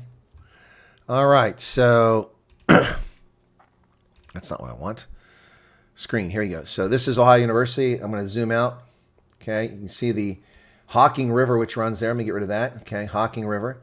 And East Green, which is where I lived in the dorms. And there's Biddle and Bush Hall right there. Still there. Bryan Hall. That was the building up on the college green. So let me zoom in. Let me switch it over to the photo. Okay, give it a second. There we go. There's the East Green. So let me zoom in. There's Bush Hall right in the center, and the left-hand side is Biddle Hall. Those buildings are still there. They have been around since the 40s, I think. So beautiful green. And then went up the hill between Tupper Hall, which was an academic building, and Bryan Hall, which is over here. And you can see the forest we had to go through and a path to get up there. And that's up on the college green, which is located right there. There's the college green. This is the heart of Ohio University right there in the center. Yep, Ohio University. Yep, and I lived in Biddle Hall. Biddle and Bush. Yeah, oh my gosh. Oh my gosh. I still remember going to campus that first week during pre-college. They call it pre-college because you go through, enrollments and sign up for your classes. All the upperclassmen or existing students already signed up for classes. You get what's left over when you go in there for pre-college. And so I did pre-college and got our orientations and whatever tours they gave and stuff like that. And one of the first people I met was a guy named Manaf Afuni. Manaf was a Palestinian whose father was the first ever dentist in Kuwait. So he grew up in Kuwait and was going to Ohio University. We were freshmen together, so we didn't really have any classes together, but we met and became friends. And when I left, went to the Army, and then I came back years later. He was still in Athens as a master's student when I was finishing my undergraduate degree. Yeah, so it was fascinating. And I met a young lady named Suzmari Chiros. Suzmari Chiros was an ethnic Chinese Mandarin speaker who was from Malaysia. And she was a student there at Ohio University. Very lovely young lady. Anyway, so I still remember walking around the campus. Used to have the Oasis, which was at the top of one of these, not as steep hills, but one of these hills right at the other end of the college green and the other end of East Green by the math building, which is Morton Hall. Wow, that's coming back, Morton Hall. I can't remember the name of Blantyre, but I remember Morton Hall. Anyway, so I guess I'm not senile. Remember Morton Hall. Morton Hall, I hated it. It had these huge classrooms with 300 people, 200 people sit in. I hated that. And I took math class in there. I hated that building with a passion. It was built in the 1970s. It had that ugly 70s look to it. Anyway, we go up the hill, and the Oasis was up there. It was a private little, tuck shop. You go in, they sold food, they had drinks and everything. Wow. It was owned by some Arabs, former students who were there. That's why it was called the Oasis. Anyway, it changed hands over the years, and now it's not even there anymore. But it was a landmark. It was the Oasis is where people went. It was so much traffic passed right there in that section, right there. And then the police were just down the hall, or just down the street in a little building there. They had a quad building, and that's where the campus police were. The Alden Library was located just down the street from that, and then the president's residence was down there too. Now Baker Center, the student center, a new one has been built towards the end of that. Anyway, Ohio University, what an incredible experience I had there in 1982-83, and even a really good one when I went back 87-89. It has become a woke leftist cesspool of anti-white, anti-Christian hatred, and it's a disgusting place and doesn't get any donor money from me as an alumnus. Yeah, they don't get my money until they clean up their act. Yep. You're wanting Chris to fall on his face. What's this? Oh, I have to leave so behind, but I have that book. Okay, Corneliza, thank you. Do I get a strike for that? What did Mike say? A bottle of Mumpor. Moonshine. Swakop Moon Breweries had a big variety of schnapps, okay.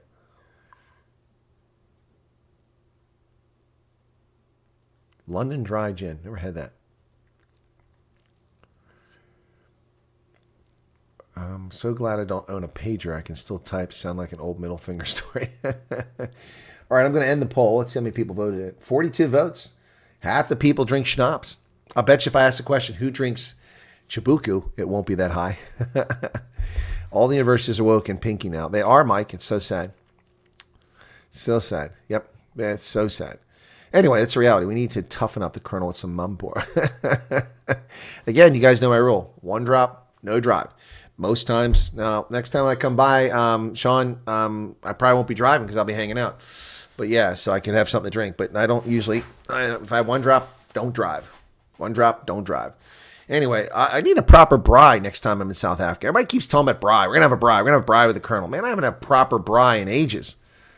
Yeah, Pravin, man, who's IQ. Okay. Hey, Daniel Prinsley, how you doing? Why have I got somewhat?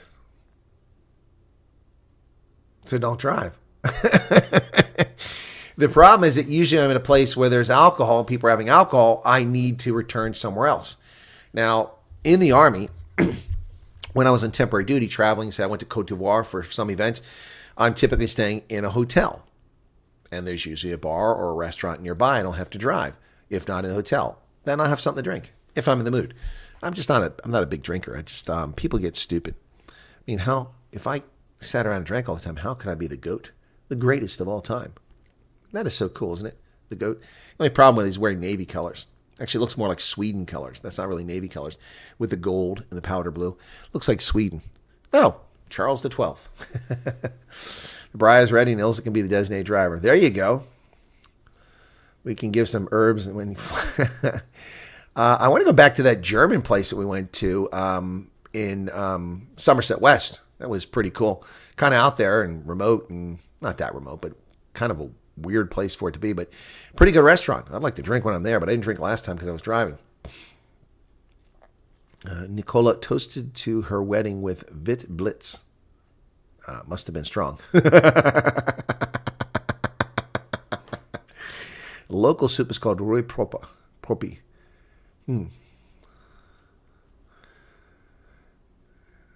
Yeah, no, Bri, you clearly say the wrong people. No, Jono, what happens is that I do too much. I mean, somebody refute me and tell me that, no, Chris, you take it easy. You're lazy. You don't do much when you're here. I do too much. I mean, literally get off the plane, get a vehicle, or get picked up and go straight to an event, or have to drop my bags off in one place to go to another place, get up, go places. It just doesn't happen. People talk about it all the time. When's the last time I had a braai? I had a braai with Danny van der Westhuizen. We did that, and who was there? Was it Ronell? It was Ronell. I think Ronell came to that. Yeah, I invited Ronell down there in Vanderbilt. It wasn't Vanderbilt Park. Where was it? Anyway, somewhere near there. Yeah, so had a braai that was in early last year with Danny. I think that was the last one. Yeah, that was pretty cool. Yeah, it was nice. We went to his camping spa plot. It was pretty cool. And the river was swollen down there. It was interesting to see. Yeah, so Donnie, and we had a great time. He interviewed me. I interviewed him, both live on our own programs. It was pretty cool. Nice guy. And before that, the last braai I had was, I don't know. Did I have one with Steve Hofmeyer? I'm trying to remember. No, we went to his restaurant. We didn't have a braai. Yeah. Dylan says, I don't do anything. I saw you at our meet and greet. Seat and greet. Dylan's trying to get smacked today. Oh, yes. And I was invited to a braai at Justin's place the last time I was there, but I had to depart for something else. I had to get down to Gordon's Bay, if I recall correctly. Yep. The timing just wasn't good. So, yes, I've been invited to braais. It never materialized for a variety of reasons. So, when I go to the Reformation House, they don't have braais. They just cook the stuff in the kitchen, and they always offer something to eat. There's always a meal there. Yeah, so I just doesn't have much. The epic braai that I went to was the one in Rustenburg with all those farmers. The one where the farmer got killed in a farm attack the week afterwards when he was responding to a farm attack.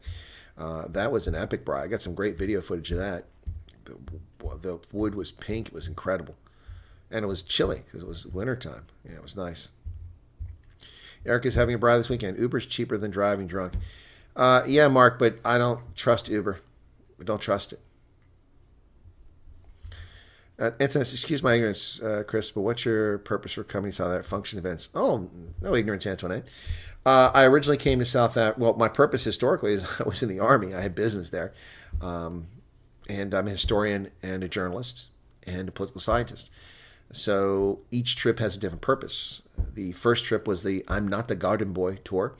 And that was a consequence of, in August of 2022, of pent-up interest in me coming to South Africa. People kept saying, when you come to South Africa, we want to meet you. When you come to South Africa, I'm talking about dozens, hundreds of people asking that. So once the COVID scam was eased and I could travel to South Africa, I took my first trip. On that trip was a whole number of things. We had 16 meet and greets in a 30-day period that I was in South Africa. I traveled to Western Cape, to the Northern Cape, to Gauteng, Northwest, Eastern Cape, and KZN on that trip. 16 meet and greets. So basically that meant that I had a meet and greet every other day. I think 7 flights or something like that. I appeared at an event hosted by the Sightlanders Civil Defense Group up in Uppington. And we had 220 people who paid to come to the event. Some people driving from Cape Town or from Polokwane, Petersburg, from the Free State coming up there. And I, along with Vainant and others, were up on the stage talking about things and talking about our experiences as military. So that was one of the events. Then I did my first formal meet and greet in Kempton Park at the Met Court at Emperor's Palace. That was a pretty cool event. And from there, went out. I mean, I met people, I did meet and greets, I did coverage of events. So that was the first trip. That was Pent-Up Desire. That was the I'm Not a Garden Boy tour. The next one was the Highveld tour. And the Highveld tour did several things. And then The other one, so there's been 4 trips so far. Then the other one is was I'm trying to remember which one it was now. I get lost here. But the most recent trip was based on South Africa's elections. I covered them. As an independent journalist, I went to South Africa, got there the day before the elections because my passport took forever to get back. It's only supposed to be 6 weeks. It was past that. Anyway, got my passport back just in time, flew to South Africa, and I covered the elections. So I went to, 12 or 14 polling stations in the Western Cape on Election Day, starting in Somerset West, going to 5 stations in the Cape Flats in Khayelitsha, Monenberg, Rondebosch, Sea Point, Parklands, Tableview. This list goes on and on. And I covered the elections live and documented and did analysis and summaries. And I stayed until the Government National Unit was formed and then left. I did meet and greets. I do documentaries. On my first trip, one of the documentaries we filmed was on the Goed Constantia and the history of the wine estate there and the history of wine in South Africa. A brilliant documentary. It's on the channel. Look up Goed Constantia, Chris Wyatt, and you'll find it. Hopefully, search term comes up that way. Still doesn't have 1,000 views. It's irritating. Brilliant video. So I do documentaries. I did a documentary on the Basotho Cultural Village on one of my trips to South Africa in the Free State in the Golden Gate Park. I promote language. I interview people. I've met with and interviewed political parties like the Forum for Democrats. I've interviewed people on the ground. I've met up with political leaders, Dr. Peter Groenewald, Chlabisa, Herman Mashaba, every time. So I do things cultural, I do political. I've met with members of the DA in Gauteng who took me around and showed me their constituents, and I met with people and had lunch with DA officials. I've met with the UIM. I was at the launch of the UIM's campaign for this election in May when they did it last year in February at Tygerberg. I was there. The only independent journalist actually covering it. So that's why I come to South Africa. I have an intense interest in South Africa. People keep trying to get me to move to South Africa, and while I find it appealing, it's just not feasible at the moment. So, So does that answer the question? Who asked that, Nicola? No, it was Antoinette. Antoinette. Did I answer your question? There's a lot more. Every trip has a theme. Every trip has a focus. So this trip before this previous one, the one most recent before that, I had gone for covering the multi-party charter. I was there at that. It's the only international journalist that was present for that and covering it. I did videos and wrote articles on it. I also covered the BRICS summit last year. So I was in South Africa. That was an accredited journalist at both of those events, one by the South African government, one by the multi-party charter. So, I do all sorts of things. I go to historical sites and do videos on them. I've gone, let me see if I can find on my channel. So we'll go to Blood River. Okay, here's Blood River, Battle of Blood River. So this is something I did in January of 2023. Let me get to this. Let's see. All right, so hang on. Okay, so this is what I did there. Okay. Hello, folks. This is Chris in KwaZulu-Natal in South Africa at the site of a momentous battle that took place here on the 16th of December, 1838. As the Voortrekkers, a group of the descendants of the original European settlers in the Western Cape, the Dutch, the French Huguenots, and the Germans who came later, along with some others, migrated up away from what was then the Cape Colony into the Orange Free State, over the Drakensberg Mountains, down here into KwaZulu-Natal, where they ran into conflict with the Zulu who happened to occupy this area. After a number of events that took place, which takes a little getting into, we're not going to cover that here right now, King Dingane had sent his troops out to meet a Voortrekker army that had assembled here. They came here in the Kombe River. So that was me at the Battle of Blood River site, which is a pain in the butt to get to. I hate driving that gravel road out there. It's terrible condition. So there's that one. So I do other things, It's let me see. Let's go to Voortrekker. That's not on this channel. Must be on the other channel. Oh, it's interesting. I thought I had a Voortrekker video on here. Interesting.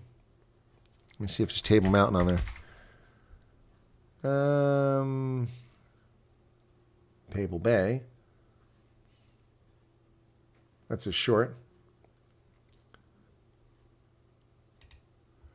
Okay, so let's go here. Now this is a short that I put up.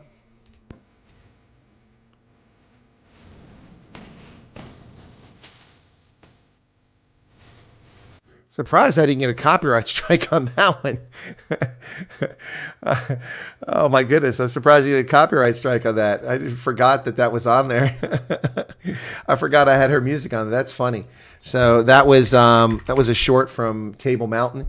So this is on election night. This was interesting.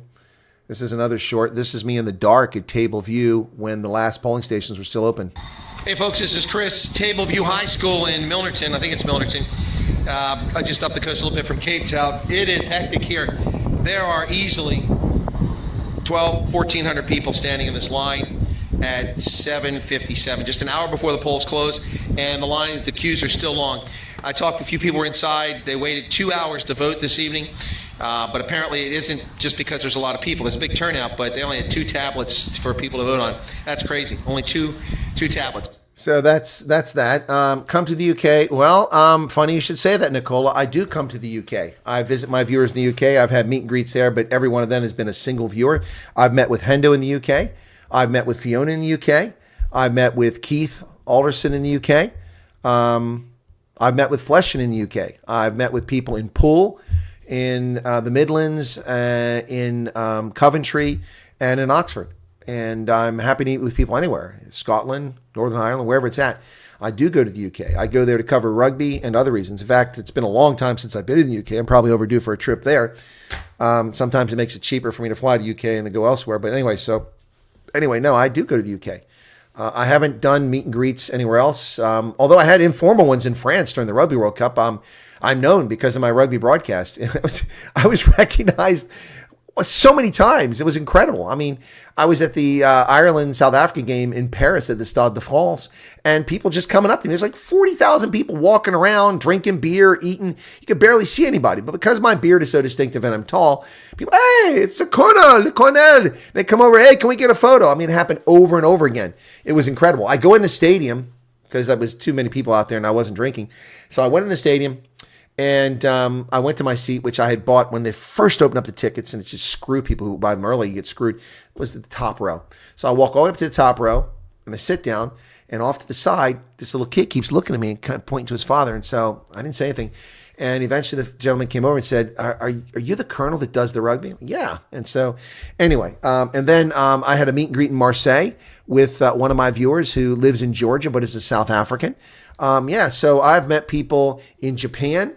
I've met people in France, in the UK, and in South Africa. And I've also now done a meet and greet here in the US with South Africans who live in Ohio who came over here. So I'll do a meet and greet anytime with anybody. I'll give you my time. I'm very generous with my time. Anybody tell me I'm not generous with my time. And there's been nobody I've refused to meet and greet. Now, there have been some scheduling conflicts, and sometimes I can't do it all, but I always give people my time. People are interesting, and I like meeting people. Yep. Anyway. So, Nicola, come to the UK. I've been there.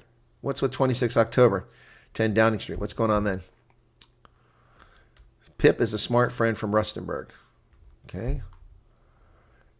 What are you guys talking about? I was answering questions. Wonderful. Thank you. We'll check out your stuff. Oh, Antoine, I didn't know you didn't know my stuff. Oh, check it out. There's tons of stuff here.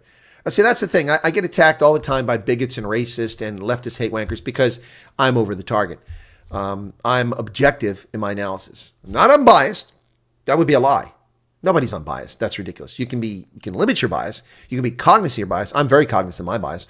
I am an affirmed, confirmed believer in the economic system of capitalism. It is the best system that Homo sapiens have devised to interact in commerce. Nothing beats it. But you have to follow rules and be reasonable.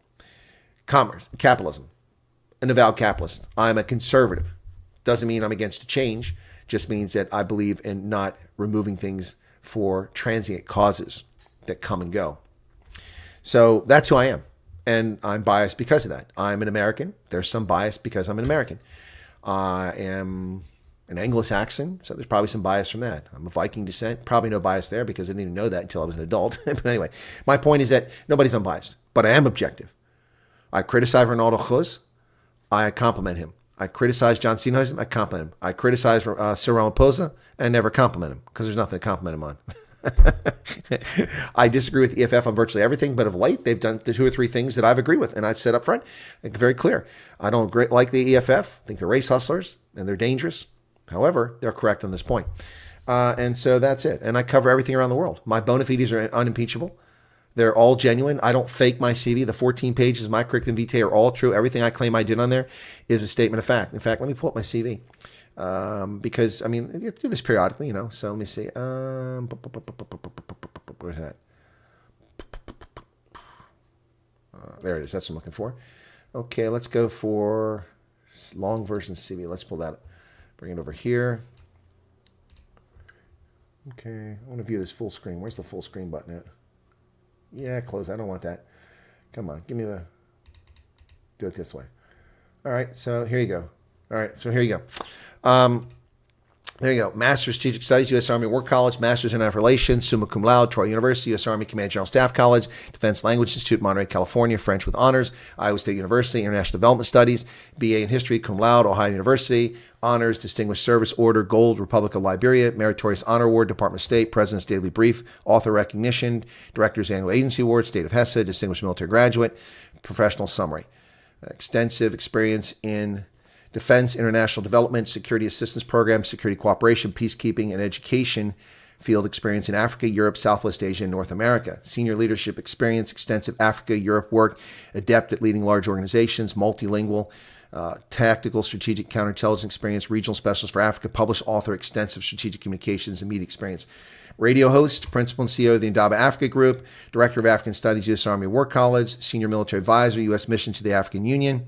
And in that role, I served as ambassador's principal military advisor and represented the U.S. ambassador at the African Union and abroad, and at the U.S. Africa Command liaison officer to the African Union. Coordinate all security assistance or security cooperation with the African Union, including counterterrorism fellowship training program, invitational travel, foreign military financing, the African Contingency Operations Training and Assistance, a CODA program, gender-based programs, and Section 1206 counterterrorism. Reported on all peace and security programs, developments, and peace support operations, including the African Union mission in Somalia, AMISOM, the African Union mission to the Central African Republic, Mission Internationale de Soutien à la Centrique Afrique sous conduite africaine, MISCA, and the African Union support mission in the Ebola outbreak in West Africa, ASWOA. Liaised with the African Union military and attaché community, 46 different countries.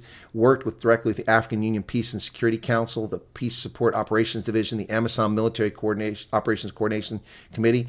Developed programs to support gender integration, security sector reform, disarmament, demobilization, and reintegration programs, military exercises, counterterrorism coordination with NATO, with the African Union Peace Support Structure, and the African Capacity for Immediate Response to Crisis, ACERC. That was in Addis. And Chief of the U.S. Office of Security Cooperation Uganda,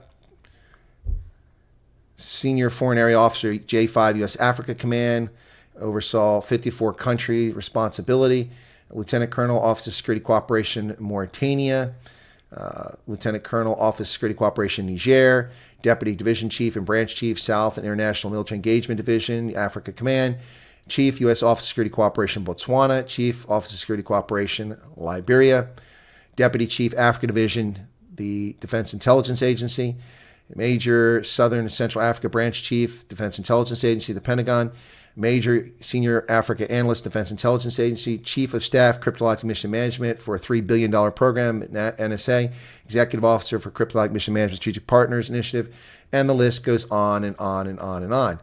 These are the jobs. There's my foreign experience, the years I've been overseas, going back to the 1990s.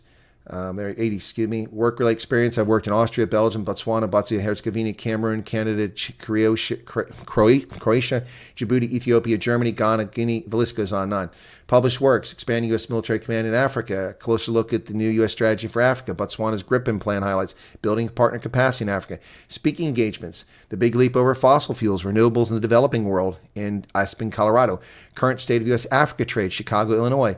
Guest speaker, London, United Kingdom. Guest speaker, Vancouver, Canada. Guest speaker, Chicago, Illinois. New AFL. U.S. military engagement in Africa at the Armed Forces Staff College in Nouakchott, Mauritania. China and Energy, Denver, Colorado. And the list goes on and on and on and on. These are podcasts, just a few of them. There's my military decorations. So this is why I get attacked, because you can't impeach that. That's all real. Those are accomplishments. Those are achievements. I'm not boasting. That's a statement of fact. You ever see me show that? I don't talk about that.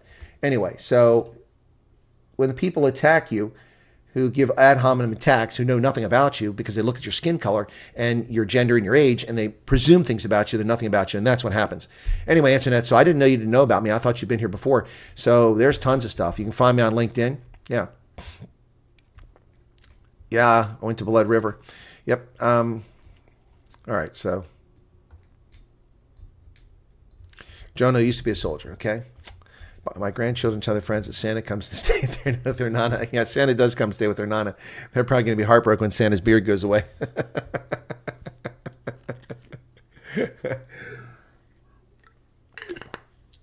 Erica wants to know what the difference between criticism and being biased is. Well, you can be biased when you're being critical. When you're presenting criticism, it can be biased. I mean, I'll be honest. My criticisms against Joe Biden are very biased. Oh, I can't stand the guy. I detest him. He's human detritus, as the Brits like to say, in my view. He's a plagiarist. He's a serial liar. He is corrupt. He has destroyed world peace and undermined the security of this nation. To what end? He'll be dead when we have to live with the consequences of it, so he doesn't care. It's all about the money and enriching his family. What a shameful human being he is. So, yeah, I'm biased. There you go. I hate Dr. Fauci. He's a fraud. There you go. That's my bias. Now, I can be critical of them, and my bias can creep in. Like when I read some of these news reports and I throw a little adjective in saying something bad about somebody, that's my personal bias. But that's my prerogative. My news program isn't strictly a news program. It's news and analysis. And my analysis, I can say what I want. As long as I don't slander people, Anyway, but public figures are different. They have different rules for public figures. Yeah, so tasted plenty of interesting drinks, but not give myself alcohol. I'm a very occasional drinker. Okay. Antoinette says, I appreciate your objectivity. You're welcome, Antoinette. It's my pleasure. It's what really matters in this world. So like the guy, okay, so let me give you a perfect example of what's not being objective. So somebody has gone on to Twitter when I posted something on Twitter about Ronaldo. I think it was Ronaldo. And some of my viewers on Twitter have responded. By the way, can somebody put my Twitter handle up so we can get some new Twitter viewers? They responded and they said, well, this guy's, he's untrustworthy. He's in the tank for Ronaldo and Roman because you're reporting on it so much. Okay, stop. So because I've reported on it so much, how much to report on? He said, I did 9 videos over a month. Well, we went early and we saw that I've done at least 22 videos not related to them. And according to his estimate, 9. It's probably 9. I didn't count them on that story. But at the same time, the Independent Line, which started this story by breaking the press code and breaking ethics, they're unethical, has run 26 or 28 stories on Ronaldo alone. And they've run multiple stories on Roman, as of all the newspapers. So why is it that I shouldn't be reporting on exposing their fraud, which is what I'm doing? And he described it as, basically claiming I'm untrustworthy because I'm shilling for Ronaldo and Roman. I've criticized both of them in the videos. They choose not to hear that because they look at my skin color and they're bigots and racist. And I'm talking white people too, not just black. And they're just nonsense. They're just idiots who sit in front of a microphone, know nothing about the world, have accomplished very little in their lives. Having subscribers doesn't mean you've accomplished anything. Having 5 million followers doesn't mean you accomplished anything. That's not an accomplishment. That's just good fortune. And that's not bitter pills. I mean, I've been famous. It's not about being famous. It's about the truth. It's about genuine analysis. It's about discussing things legitimately. It's not about the garbage that goes on. Antoine says, my brother resigned from our magnificent set after 3 years. He's been farming Mississippi past years. Oh, Mississippi. Oh, that's a tough road to hoe, man. Oof, that's a tough road to hoe. He might be one of the South Africans down there that the local black community has been complaining about because Brett Sessoms always talking about blacks are angry that white South Africans are farming Mississippi. I guess he's one of them.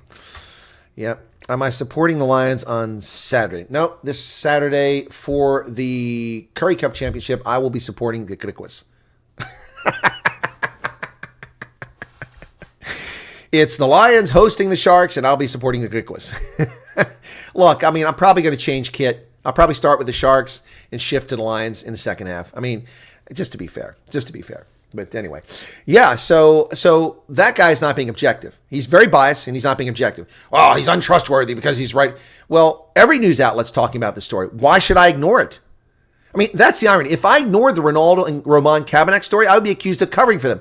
Why aren't you talking about with their racism? Why aren't you talking? Well, I did, and I looked at it, and I watched the video, and it's clear and obvious and apparent that the IOL broke the press code. And I'm not the only one concluding that. The press council has decided their ombudsman said they broke ethical rules, and they should be sanctioned for it. They can appeal it, which apparently the appeal is in now. So it's pretty clear to me. The video was intentionally altered. Not the content. No one moved his words around or put AI in there. I don't know where that nonsense came from. That never should have been discussed. But the video has been altered. The video that IOL presented. IOL clipped 23 seconds or something like that out of a 6-minute, 20-some second video that had already been in the press and discussed in 2012 in a documentary about South Africans who were young and disaffected, black, white, and brown. The video was actually showed in the documentary. I saw that recently.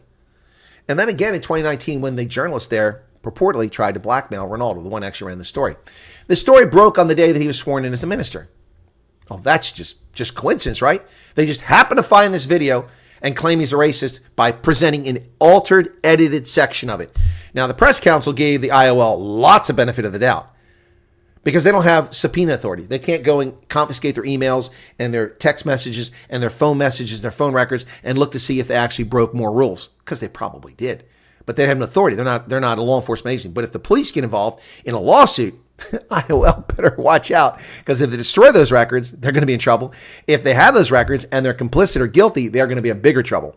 So the IOL, instead of making arrogant, asshat, frigging editor-in-chief post right now, like dear white people in a condescending, racist fashion, should Hud's Maul. That's what they should do. Hud's Maul. Shut their yap and be quiet and consult their attorney, because they are actionable. What they've been doing is actionable. That's not my conclusion. That's what lawyers say. Anyway, but why can't I report on that? I should report on that, and I did. And it isn't every video I did. I've done more than twice as many videos about other topics, but nobody's watching them. That's the other thing. This jackass says that, well, all he does is report on that. You can't trust him. He's not trustworthy. No, I'm objective. And if it hurts your feelings, there's the corner. Take your hand off your genitalia and go wash it. I mean, this is ridiculous. Let's just go run through some of the views on these. Okay, so corruption in Swellendam. I covered that. Is the Democratic Alliance guilty of corruption? So am I attacking the DA? No, I'm reporting. 4,300 views. Ramon Cabinet's appointment as John C. Nelson's chief of staff. I announced his appointment because it was newsworthy. 12,000 views. 3 times as many. Nobody cared about Swellendam. The press council castigates IOL for defaming Ronaldo Cruz. 9,867 views. I reported that the press council, and I'm the only journalist that reported it. Desmond Engelbrecht, thank you for subscribing. People should be concerned about that. Why have IOL, Daily Maverick, News 24, Times Live, Sunday Times, Business Day, none of these outlets have reported the news that the press council, now approaching a month ago, found the IOL guilty of ethics violations? Why is that story not out there?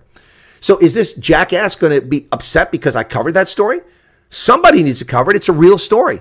And the fact that it's suppressed and covered up is an even bigger story. I'm going to do a Google search just to make a video about this because I just thought about this. All right, so that was 9,800. Then I did Gabriel Krause's comments about Ramon Cabinet, 5,600. Then I did another one. I did several in a row here on Ramon Cabinet, 12,000. Then I did one on Ramon Cabinet, got 1,500. Nobody cared anymore. So I did the video on the effort to remove Cilliers Brink in Eswatini by Action SA, 2,100 views. South African Human Rights Marches to Limpopo over the pigsty murders, 2,000 views. No apology for Ronaldo Cruz, 2,400, because the IOL put it on their page. Have the police jeopardize the Limpopo pigsty case, 4,300 views. Giselle is back, the singer, 489 views. City Press smears Ronaldo, 1,800. IOL focused on Robin Kabanak, 8,500. Clearly, Ramon Kabanak is someone that people want to hear about. SA Rugby apologizes for their haka distractions, 2,600. Now, even Africa is a racist slur, according to an academic, 2,600. South Africa's government national unity meets with its communist overlords, 1,000 views. Tony Leon calls out South Africa's hypocrisy over Gaza, 3,400 views. Hamas leader charged with terrorist activity, 418 views. Nobody cares. Mighty Jamie's airport ambush of Ronaldo, 4,600 views. China makes a big promise of $50 billion for Africa. That's real news. 600 views. ANC's third desperate attempt to overthrow Mayor Cilliers Brink, 2,400 views. Tembi's troubles. That was about the justice minister, 1,200 views. News 24, Karen Mount implies that Ramon Kabanak is a Russian agent, 5,800 views. Why Ramon Kabanak stories are why they matter. And I wrote an announcement on that. John Steenhuisen asked Ramon to resign. That was news, 13,300 views. DA caves on the Belleville. Everybody's screaming about the Belleville. 2,400 views. The most insightful, comprehensive, accurate, prepared video analysis of that topic. Better than Willem Petzer. Better than any of these people. He got 25,000 his in the first day. I still have 2,400 views. Democratic Alliance sacks Ronaldo, 5,700 views. President Ramaphosa does his best apartheid imitation, 2,000 views. Donald Trump assassination attempt, 1,500 views. And the education minister under fire, 1,355. That is not exactly covering only Ronaldo and Roman. So the guy's dishonest. That's his bias and his bigotry. I'm objective. I cover whatever story's out there. You'll notice that people, by and large, tuned in more frequently, especially to the Roman Kabanek story, no matter what I produced on it, and less so for Ronaldo, than any other story I did. Than any other story. None of those other stories were in the top 5 of my videos. So there you go. Show us the Hemsbach walking cane. Oh my goodness. This is a gift from Garrett. It's a Hemsbach walking stick. It got me onto a plane first from Joburg to Cape Town. Wasn't my intent, but I was limping because my hip was bothering me and I was using the cane. Plus, I guess I looked a little old with the beard hanging down here. So they called me up first. I was a priority customer anyway, so. Anyway, Hemsbach, Namibia. Okay. All right, so answering the question about bias, that's what that all is. So Antoine says, that's correct. My brother has been told they won't take black South Africans. Didn't know what to say. Yeah, opinion on Ian Cameron. Pablo Chari, I've talked about Ian Cameron many times. I've interviewed him. I'll say my opinion on Ian Cameron right now. He's a very frustrating person to talk to. Nothing wrong with him, not a bad guy, but he never answers. He answers weeks later. You know, that doesn't help me. I try to reach him for a topic that I see ahead of time. I see a topic coming. I want to talk to him or no one else reporting on it. And he says, yeah. And then we just never get around to it. But he's a busy guy. And this is before he became a DA minister. So I'll reach out to him and I'm going to try to get Peter Groenewald on to talk about corrections. And I'd like to get him on to talk about security. So, yep. Yeah. Okay, so that. Are you supporting Lions? I already answered that question. Bias and criticism, the same fine line with arrogance and confidence. Yeah, it's true. All right. I think I've answered all those questions best I can. I hope that helps. Dude, you're talking about, it's probably from Radio 702. Who? Condom Dan Quarter? Yeah, he is. Anyway, dirty news seems to get more views. Yeah, it does. I mean, well, look, let me just do that right now. Let me do that Basutu, okay? Basutu. All right, the 12-minute. I published it March last year. Hang on a second. Basutu. Okay. Let me look at the analytics of this video. This video has a whole 1,000 views. Yep, view on YouTube. This is a video I did last year.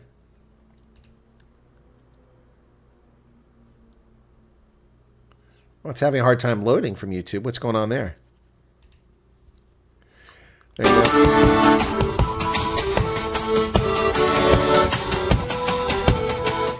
Hello, folks. Join me as we take a look at the Basutu Cultural Village. A visit to the Basutu Cultural Village at the foot of the Drakensberg Mountains in the Free State will give the visitor an insight into the lifestyle of the South Sutu peoples from the 16th century to the present day. The Basutu Cultural Village lies along the R7112 from Harrismith in the eastern side of the Golden Gate National Park, or from Clarence traveling through the park. The tour begins at the Katloa under the expert guidance of a tour guide. In my case, his name was Twice. His name was Twice, yeah. Enter the chief's village and explore the way of life of his people without first receiving the chief's permission. Now, the chief is a generous host, and he'll offer you a sip of Sutu beer as a token of hospitality, and you may engage in the traditional game of Maraba Raba. At the Ngaka, the chief's bone thrower, a throw of the bones will give the visitor a peep into their future. At the dwellings of the first and second wives, visitors enjoy some mutoto and dipapi. The interesting utensils and colorful decorations are discussed and explained here. Join us now for a tour of the Basutu Cultural Village, dedicated back in October 1994, with our guide, Twice. Thank you for listening. The clothes of our girls from any age. This is our skirt for the girls. It's made from the planks. It's one of the bottle blue. So our parents, they normally took 1 year to 2 years or 3 years to make one skirt. It's a hard work to make this. It was one of the important skirts for the girls because when they sit on the ground, all the strings will be covering the brightest parts of the girl. So our clothes can tell the age and status of a person. So meeting the girl wearing this kind of skirt, you know that she's underage. She's underage. Yeah, so that's a documentary I did in the Basuto Cultural Village. But that's never talked about by the race hustlers and scumbags who attack me. They don't talk about how I am responsible for garnering the resources to overcome an independent electoral commission injustice in the town of Zeerust, where the Forum for Democrats, an all-black Tswana-based party, was cheated out of a seat, which was illegitimately handed to the economic freedom fighters until I got involved in the situation and got the parties involved and an NGO and lawyers, and that situation resolved. It took 6 months, but they got their seat on the council. They don't talk about that. They don't talk about me meeting with colored South Africans or Xhosa or Tswana. They never talk about that. They just call me names because they're useless human excrement. All right. Okay. And Pablo says his comments are being blocked. Well, no, Pablo, I'm reading some of your comments. You keep complaining about being blackballed. My M8 Steve, because it was closest we could pronounce his Zambian name, had a business. 1400 dots in Boxy. Okay. All right. All right, folks. It's been 2 hours, and I've got other stuff I've got to get to. So thank you all for tuning in. I really appreciate the support for the channel and the likes. And the audience is dropping like rocks now. We still got 50 people here. Thanks to 50 who hung around for that. And check it out. I mean, I do everything, but no one ever notices. Or they notice, they just don't say anything. Cheers, folks. I feel like Trump. No one noticed. I don't even get credit for that. We'll catch you next time. Take care, folks. Don't forget, rugby tomorrow. So be doing that. That won't interfere with the news. It's after the news. It's an evening game for folks in Europe and in South Africa. Thanks, everybody. God bless.